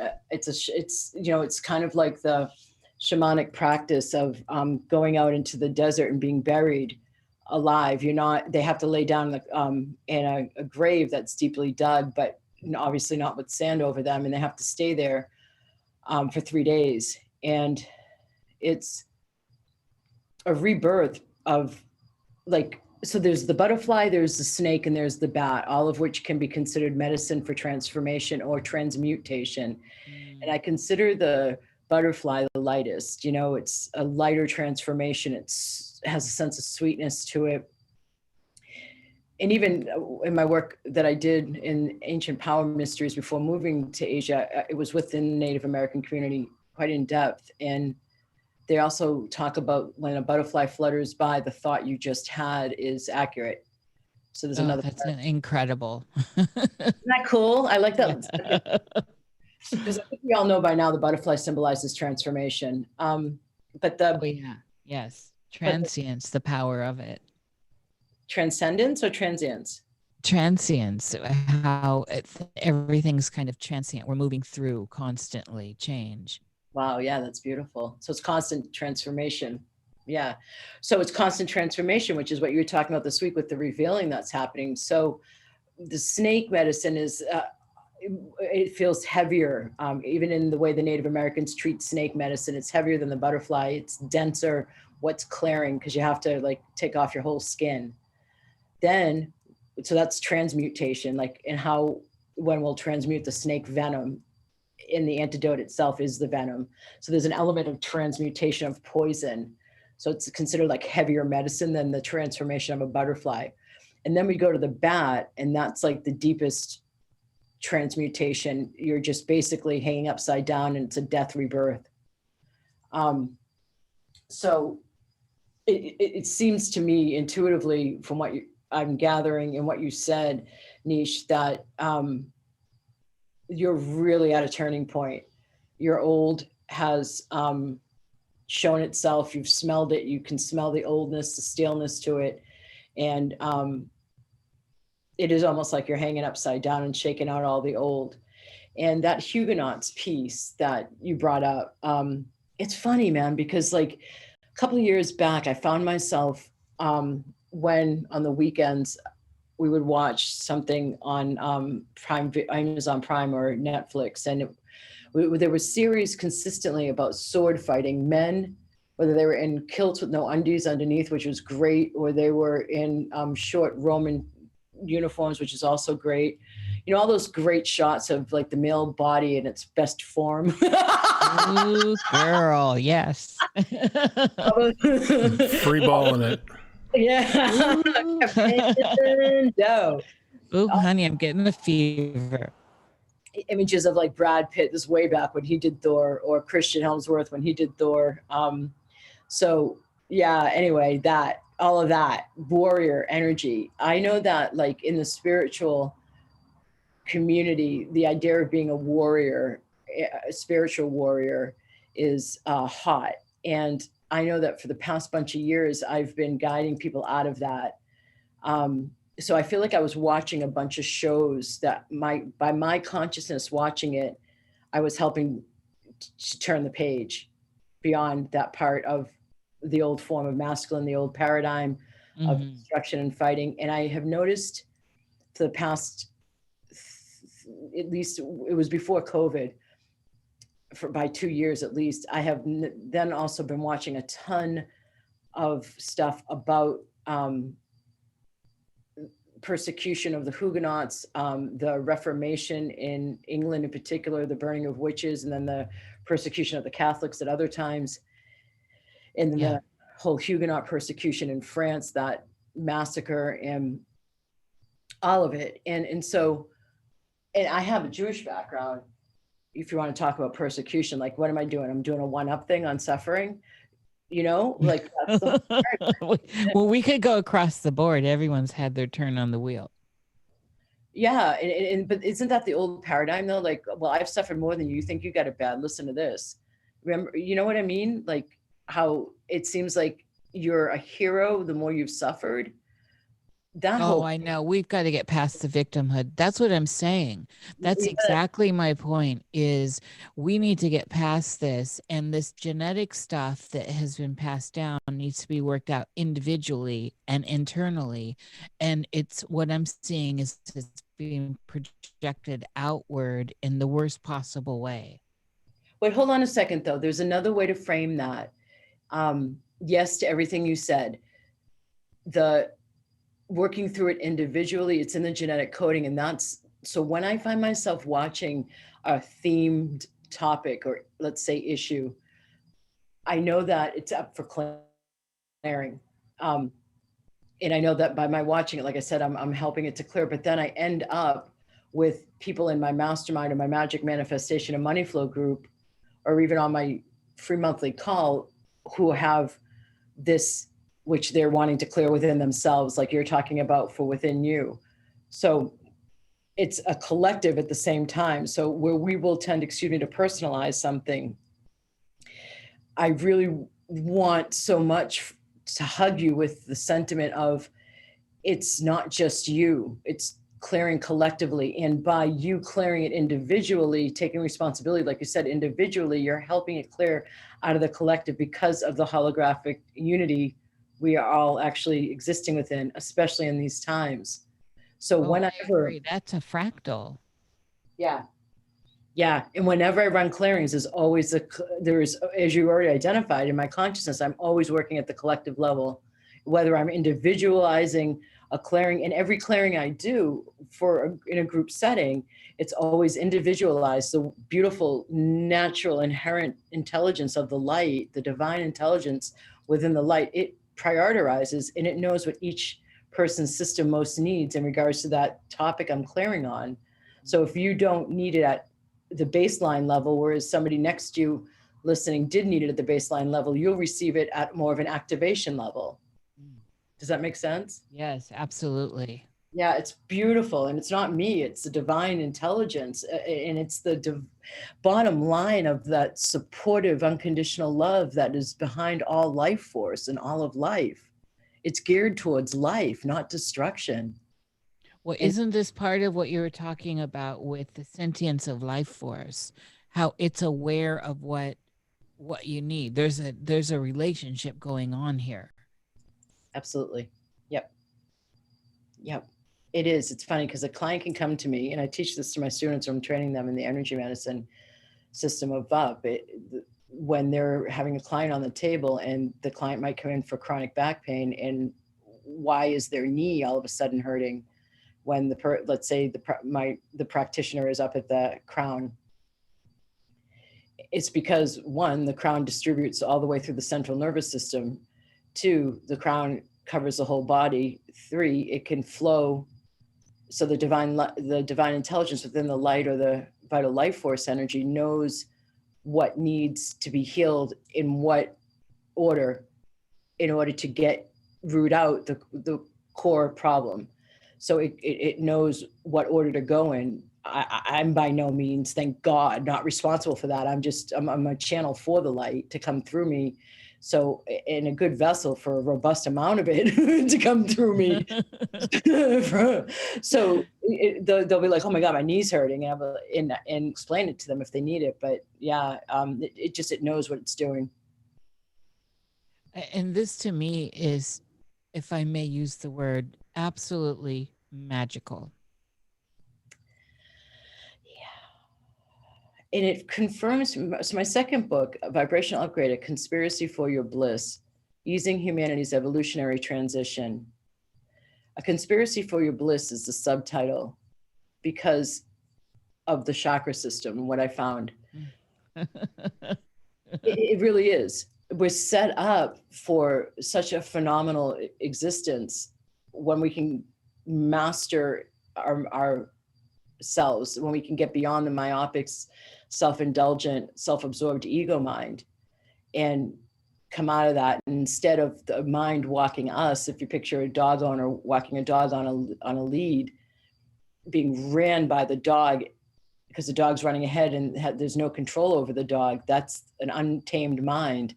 But when the mind is worked with, then the mind follows our lead, our higher self. So if we can observe our mind, that therefore the whole idea of meditation in and of itself that has existed for 5,000 years implies that there's something beyond our thoughts. We are more than our thoughts. We are more than our thinking mind. If we can observe our thoughts, who's doing the observing? There's something higher. Jerry, you look like you're going to say something. Nope, just listening. I love this picture you just painted. It's incredible. And again, the simplicity, even though it doesn't have to be complicated, and yet it is also, you know, the simplicity of this is what strikes me always, is how when you get there, you realize that it didn't need to be complicated. Yes. Oh my God, does that ego mind make things complicated? But that's how our society lives, right? Yes. We're and it's almost like the more complex it is or complicated it is, it's this unconscious conclusion that, oh, that must mean the more advanced it is. Right. What you said something very intriguing, and I've gone through this in my life. The level of people that you found yourself working with because of your PhD and other titles. And I was brought up always, this was just a thing. I wouldn't buy a book and I wouldn't look at a book unless I saw those titles. And so, whereas there would be this book on whatever here, and it had a PhD, and then there would be this book over here, and it may have someone that was doing this work for 30-40 years, right? And I would just instinctively grab the PhD book because that's the way I was brought up. And it was a big turn long ago now. I let go of that long ago.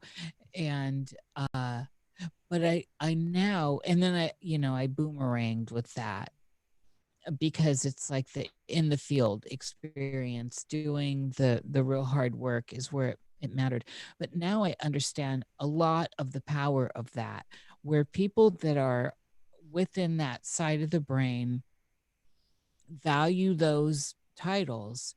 And if that is a way to get them Yep. into this area to expand their consciousness, and this is a lot of what Jung was trying to do, then there's a greater arch here that brings more people into the fold of self-awareness and these ideas of inner work and how this all works. It serves a great purpose in the world, and it took me a long time to deprogram and then to re-see. Wow. Yeah, I'm going to hopefully make you laugh. I sense I will.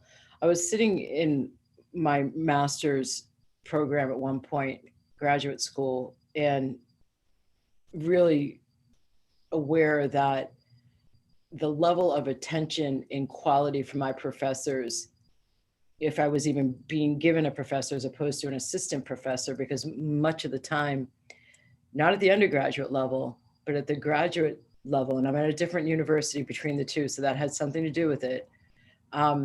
I was being taught by assistant professors. Now I'm at a master's level. You think that would have more of a call to be taught by the professors themselves, not the assistant professors, but they were doing research to earn the university money. And when I realized that, I made this commitment to myself: I will never pay another institution of higher learning any more money for this game. Yeah. I got my master's anyway, but I'll tell you what, that PhD I have, it's from a metaphysical university, and it's as a holistic life coach, and it was done in my terms on my time. It's amazing. but and then look at how it's serving people, though, in a greater way. It's serving people that will only grab those books. Yeah, I mean, it is. I mean, I've also had, I had way back when I first came back from the States, I had a woman reach out to me on direct messenger on Facebook, say to me, how dare you call yourself a PhD when you're not, where did you get your, she didn't even know where I got my PhD. She's like, where did you get your PhD? She didn't ask, wait for an answer. She said, how dare you call yourself a PhD? I have to pay money to send my daughter to Harvard to get her PhD, and I'm seeking out hundreds of thousands of dollars for it. So she was taking it out on me, the whole system. When in my master's levels, I just said I identified the bullshit of the system. Yeah, so it was interesting. It has a big hold, the titles and I mean, when I was in Taiwan, I've never seen anything like this. The mothers in particular, I mean, all of the kids were varying degrees of Chineseified or Americanized. They were so their parents had gone over to the States for either graduate school and stayed there for their entry-level job positions, and at some point came back with their kids to their home country of Taiwan for whatever reasons. So some of the kids had been back in this international school since third grade. Some had just come back in sixth grade, some had just come back in 10th grade, and they were all tracked for American universities, some London, but all Ivy League. And so there was so much competition between the mothers about where the kids were going, if they scored a Stanford summer camp, or they got to the Princeton space camp, or they got into the Harvard summer camp, and they would lie so that the fellow mothers wouldn't have their kids find out about this really advanced summer camp. And so the kids could have an edge up. Yeah, it was unbelievable fierce competition. Remember how a couple of years ago, people were thrown in jail because they were cheating on the. Yes. Yeah. So that whole thing of status and stature, it hasn't gone away. No, they call them dragon mothers, by the way. Oh my God. There's like a title here. It's slang, and it is about that. And it's within like I didn't realize it was straight up in Asian culture and the homeland, but it's definitely an Asian American culture with the dragon moms pushing their kids into that kind of experience. Yeah, and typically math and science related. Yes. Yeah, it's so sad. This has always been one of the things uh, that has had me grateful that I didn't have to go through that experience in this life, at least. Yeah, I know. What it wasn't that bad for me either. I mean, education was definitely expected. And thankfully my parents, they considered their job done once they threw us into university.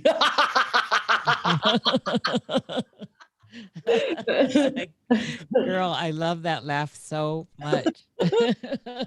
Thank you. Hey, so Nish, do you have a personal question you feel like you could frame in a way that is comfortable to ask my intuition on about yourself or Jerry? But I just feel like Nish should get something.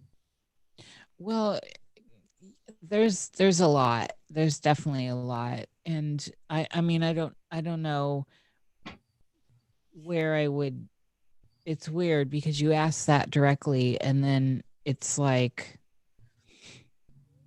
I'm just still trying to find my footing, and I have this terrible relationship with money, and I have a great relationship with manifestation. So I'm sitting in a lovely cottage with things of beauty that I find beautiful and all that, but I have this terrible relationship with actually like the currency that gets you by.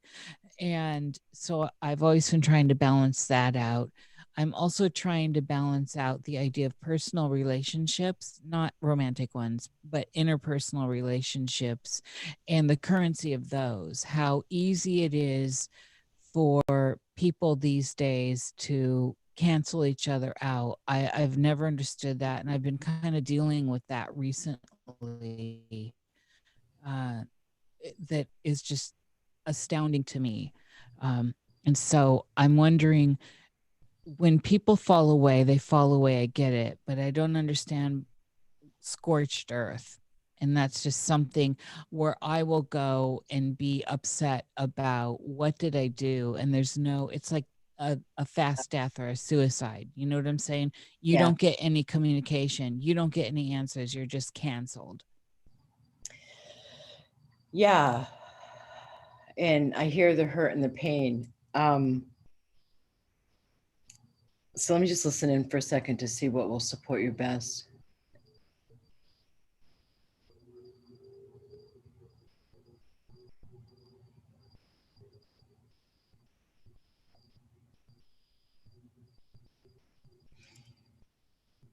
I don't want to do that. I'm refusing my guidance. All right, so here we go. Because we know I don't refuse my guidance. It's just, I remember when I was doing a free monthly call. I've been doing it ever since I've been back from Asia. The last Thursday of every month. They're about to take different form for the first time. But a woman around 2013, may have been 2016 even, I don't know, asked Dr. Allison, she told me this story briefly about getting hurt.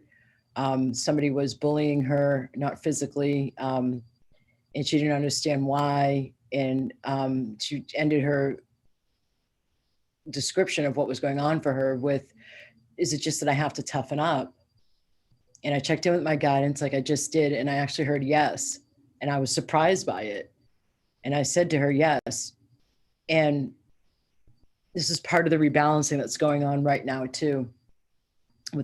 So spiritual materials rebalancing, masculine and feminine's rebalancing. Let me take it in from this direction.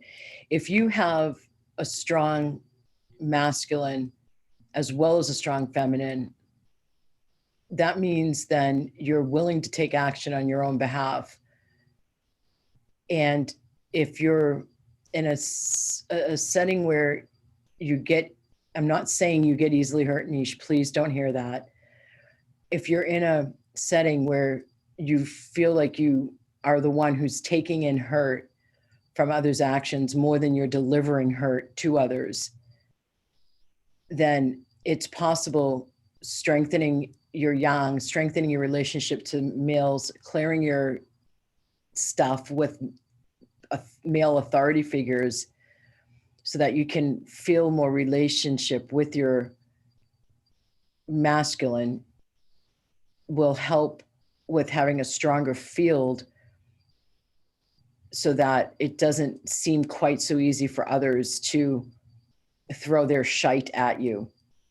When we are soft and we are kind and compassionate and caring and loving, in the times we're in this rebalancing time where abuses of power are coming up to the surface, anything dark, anything out of balance is coming up to be cleansed.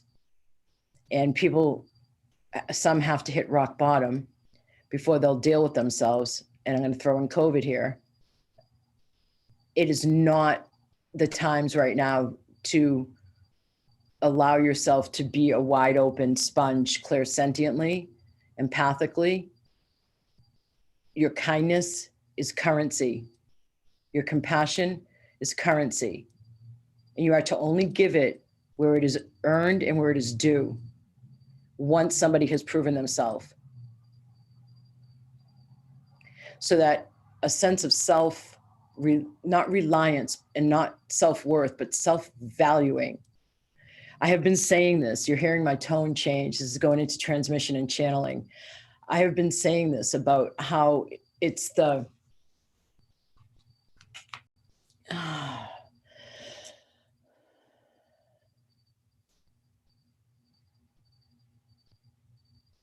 feedback to me my last line, please. Can one of you guys do that? Do what? Can one of you guys feedback to the last sentence I was saying? The hurt and being open. I was meditating to your words here. Yeah. So the being open and kind and compassionate, this taking advantage of the unseen, the taking for granted the intangible, whether that's your mom's unconditional love or the subtle energy or the earth. I'm going to say this, the non-divine feminine, the abuse of the feminine.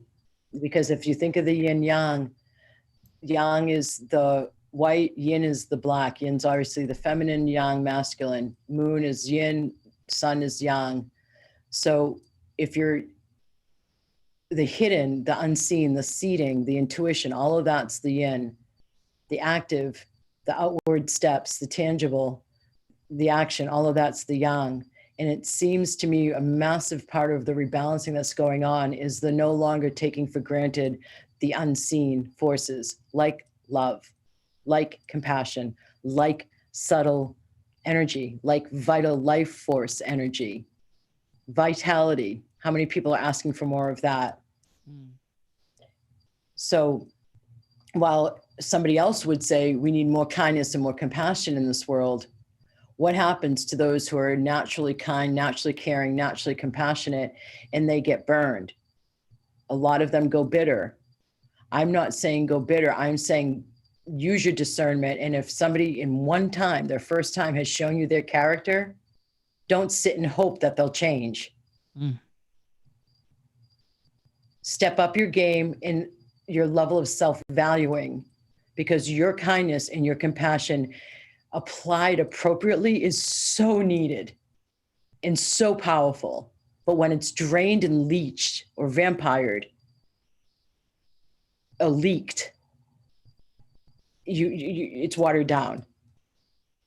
And some people have to hit rock bottom. You said earlier, Anish, about taking responsibility for ourselves and coming out of victim mentality.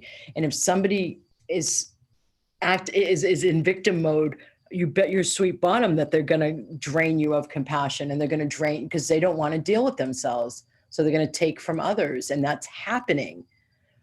Now, the way that they're doing it feels like the exaggeration of a healing crisis, where they just are in absolute refusal to take responsibility for themselves. And so somehow, some way, you're mirroring or reflecting to them the need to do that, or you're reflecting to them a version of themselves that they don't yet want to get to. And so the force with which they push you away or reject you and disappear is a rejection of themselves, not you. It's a rejection of that love and that kindness and that softness, not you. I talk about this in my third book, Reasonable Dragons. Rejection is never about you. It's about the other. They couldn't receive your love.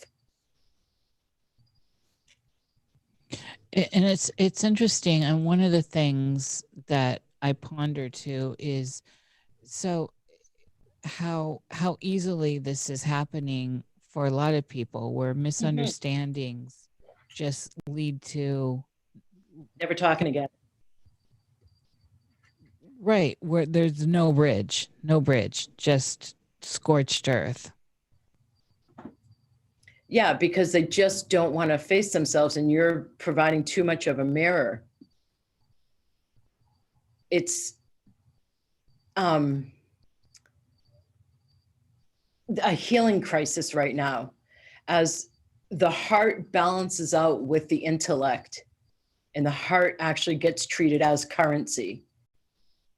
Like in another culture, Sawadee Ka with a namaste bow. That's how we say hi in Thai. Namaste in India. Here it's, what do you do for a living after I learn your name? So particularly in the West, as we rebalance the heart with the head, the science with the intuition, right? Part of what's happening is those who are still not wanting to go drop down into the heart or even drop down into the sacral chakra and feel what they're actually feeling and want to stay checked out in the mind. So much of online shopping and even online dating, as you know, is like an enhanced what's in it for me. Like you can just shop people. It's the weirdest concept. Yeah. You know, so it also makes people more disposable, and all of that is part of what's peaking before the fever breaks, where the unity vibration, the heart-based living is replacing it. And I know it can be hard to see when you look with one set of eyes out there, but reframe it so that the way you're seeing actually feeds you and nurtures you and nourishes you rather than drains you. Reframe how you're, so when your mind comes up with a conclusion of this is bad, I'm not saying you're doing this, Niche.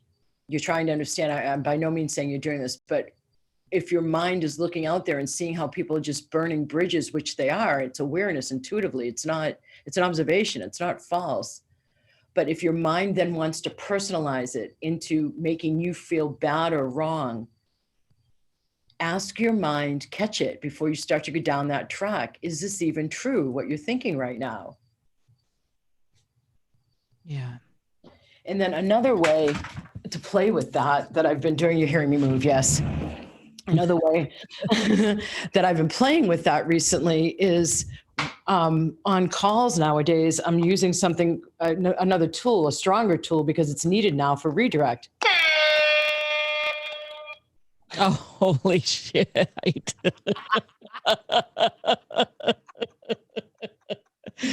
That is awesome. Oh, yeah. Right. That's great. Oh my. Yes, that's as good as your laugh. Thank you. Yeah, I mean, it's just it's almost like doing mental qigong. You know, like really stopping the mind before it takes you down a track that is not nourishing. So, you know, just let yourself have some kind of redirect tool. And this is, you know, and even just for clarity's sake, so I get the idea of, say you're being abused physically or mentally, then I understand a approach of disconnect, of ghosting, of canceling. You cannot participate in those kinds of relationships. You've got to cut and clear. But Yes. in these other interpersonal relationships where you thought there was more to them, or somehow, you know, you brought them in and there's a situation that I gave you earlier, there's got to be a difference, because definitely one should not allow themselves to be open to being abused. Oh, obviously not. Well, I think a lot of people, and we know this, there's that, they'll stay in those relationships, whether it's, and this is not just sexual relationships, this is all kinds of relationships where those types of hard abuses happen and people cannot get away from that. So, and the stuff I have been struggling with are interpersonal relationships and stuff with people you thought, not misconceptions, misinterpretations, and then you're just cut with no bridge. And that's the stuff that you addressed so beautifully there. Thank you. And that's the stuff I just need to put that out in the world, because I know so many people that have been in abusive relationships and they don't need to keep a bridge. Yeah, it's a really important time right now, again, to have that kind of stealth like qigong movement, like or mental qigong or mental jiu-jitsu, where you're just, I know that might sound like it's impossible if you're in an abusive relationship. I just had a woman in my Magic Manifestation and Money Flow group call last week talk about how she's working with me to help secure a clean breakage with her husband, now becoming an ex-husband. And she was talking about how he seems to keep contacting her. He even called during our call because she wasn't answering her phone. He called their daughter, and the daughter handed the mom the phone while she's on the call with the group program. And so I started to ask her some questions about like not accepting his calls, blocking him, telling her daughter not to. And she's ultimately said that he bought a gun. And as soon as she said that, I grew silent for a minute. I'm like, it's restraining order time. Yeah. Yes. Yes. People are really tripping out right now. And now is not a time to, if you get like, it's called a red flag for a reason. Red is the stop color. It's the color of passion. If you listen to that intuitive guidance, women tend to like sit in hope and dismiss it, whether it's for desperation or a lack mentality, thinking I'll never find another one like him, or I'm this age, or I'm that blah, blah, blah, instead of listening to that red flag of, oh, this is going to be a problem later on. Look at the character they show you from the beginning. Look at the behavior. And as soon as it has a whiff of potential danger, get out of there. Yes, I agree. This is very important. And I have myself been in one of those kinds of relationships very, very long ago. And it was so difficult to get out of. I actually had to leave the state. Oh, yeah. Because you get the way things get woven in, you'll never find another one like me. All this, I call it pimp mentality. What mentality? Pimp language. It's like it's craziness. And I am always trying to make that clear in the world when we're talking about different layers of forgiveness and moving through. Oh, I'm so grateful you just said that. Can I cut you off? Yes, absolutely. Thank you. That forgiveness thing in the spiritual community. If I just do another day of Ho'oponopono, if I just do a couple more meditations, then no. This is where scorched earth is a for real serious boundary of power. Yes. And it's just so like the whole narcissistic discussion, the whole label that's come out in the last couple of years, that's gotten thrown around. It's for a reason, because that behavior is coming to the surface, because that's manipulation, that's abuse of power. And to have a soft, loving, kind heart coupled with somebody who may not have a high sense of self-worth is dangerous. And a narcissist knows that. That's why you've been targeted in the first place. That's why the match was there in the first place, because you have those places in your energy system that unconsciously sent out certain vibrations to that other, and that other, you fit together like a puzzle piece, because what you lack, that person wants to fill in, and what you have, that person wants to take. It's a puzzle piece fitting together, two of them. So like, as soon as you recognize that the relationship is happening based on your lower self, your lowest self's less beautiful aspects, get out of there. Like, we're meant to be, it's funny because I frequently give the example of, because only 15% at most of our consciousness is what we hear of the daily thoughts. And so at least 85% of the choices we are and are not making moment to moment, day in and day out, is from our unconscious or subconscious. So we're not thinking about at least 85% of the choices we are and are not making on a daily basis. When you go to a party as a single heterosexual woman and you're wanting to come out of the bad boy pattern. Yes.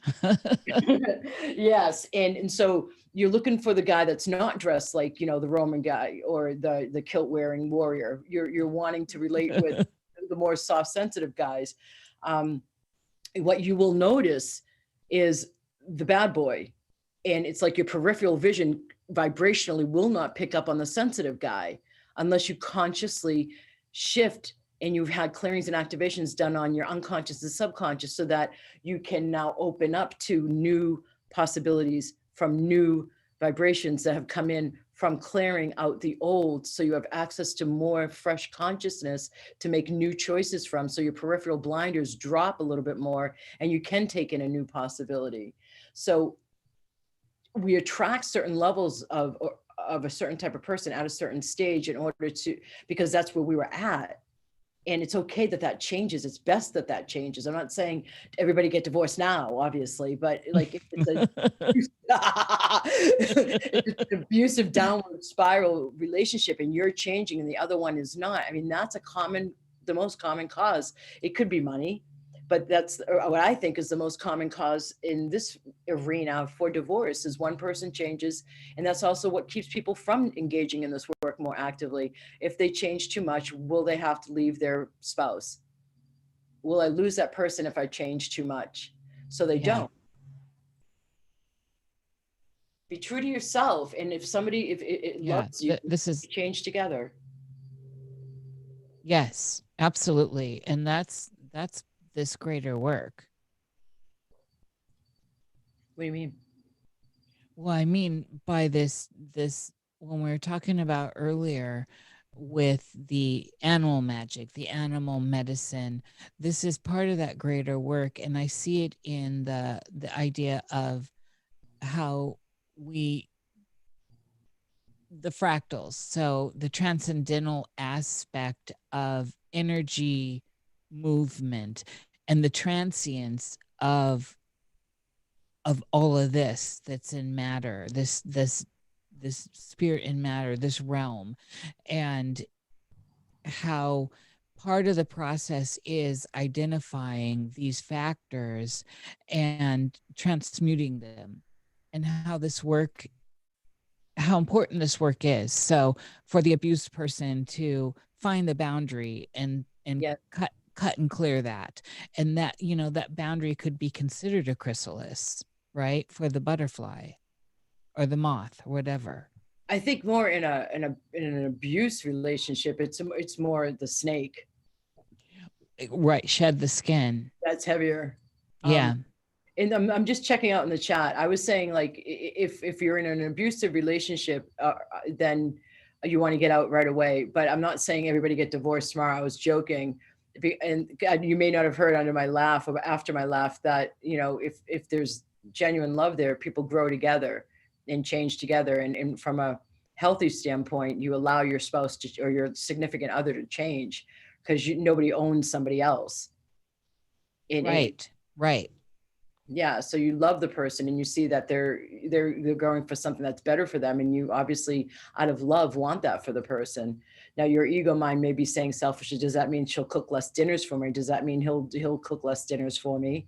if he does that other thing that he's really interested in, yes. Okay, then deal.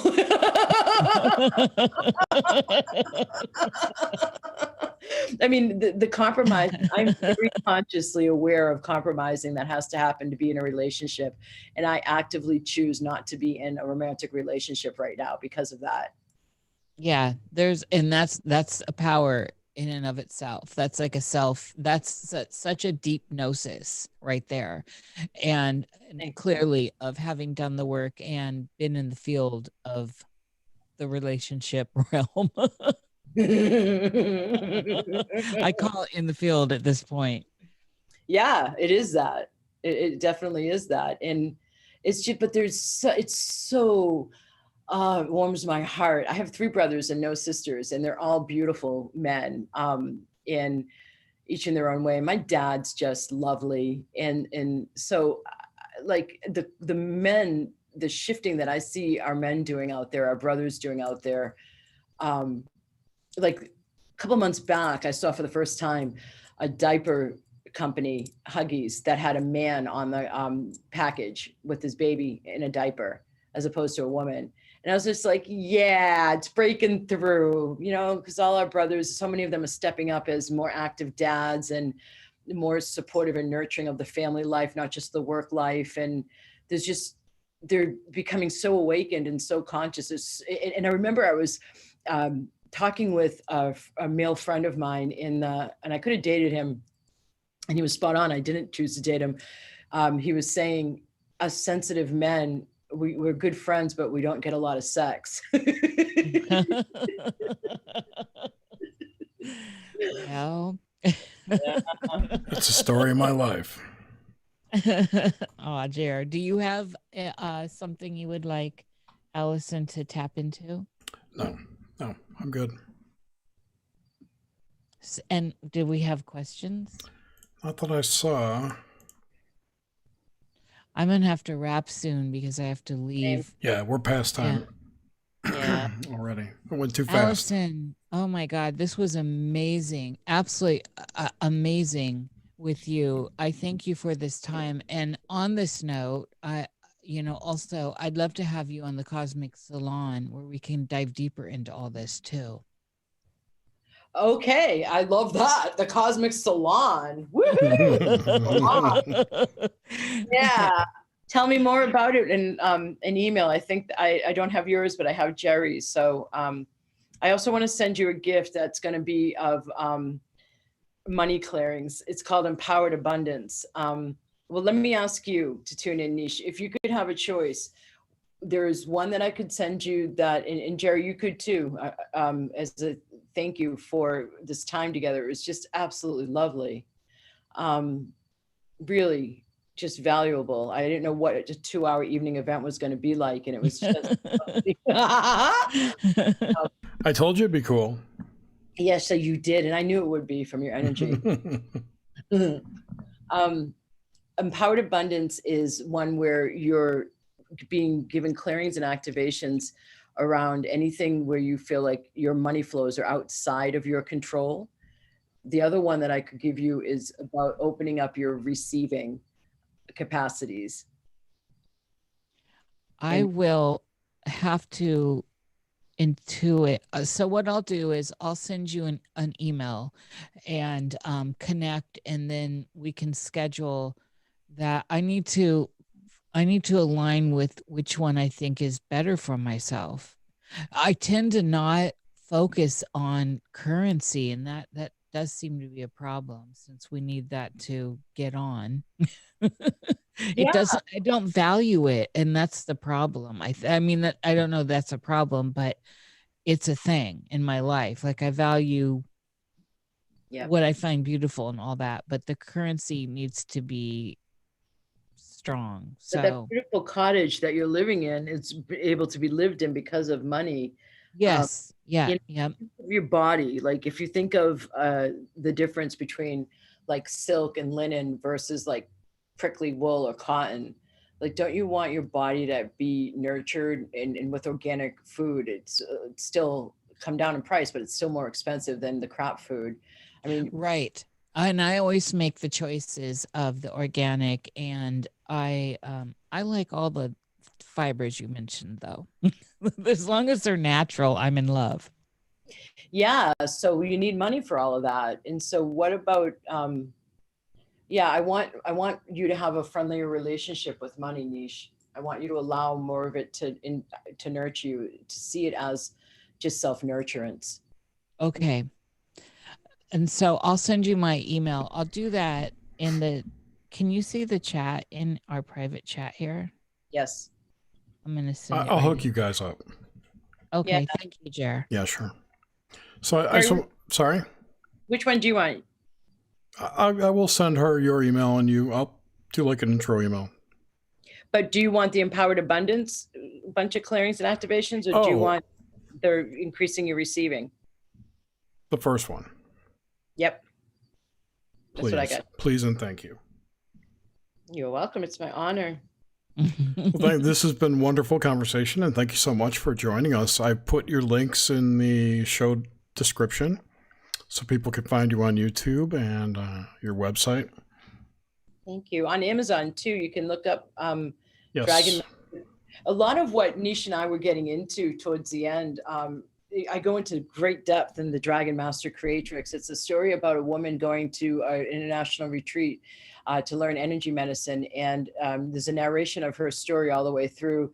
And she's questioning, do I stay or do I go within her marriage? And then the second half of each chapter, after the narration part of like visiting a stone circle or visiting a sacred site or getting attunements and getting trained in energy medicine, the second half of questions and answers that my masterminders have typically asked me. And more of them, many of them are geared towards women. It's totally great for men too. I tend to have more men than the average practitioner in my groups and programs, but it's questions around like what we were talking about, everything from body image to how do I care less about what people think of me, to advanced spiritual questions or metaphysical questions. So that's the Dragon Master Creatrix. All my books are on Amazon. Excellent. People's Dragon is on Audible too. People love that. It's on Audible. I'm the one reading it. I will drop those links also in the description. Well, thanks, dude. Yeah, anytime. All right, so this has been really great. Thank you so much, Dr. Alison. Thank you, Nish. Thank you, everyone, for listening. We'll be back next week. I don't know who's going to be on, but it'll be someone cool, I'm sure. So have a great night, and we will talk to you next time. Take care. Good night, everyone. Namaste.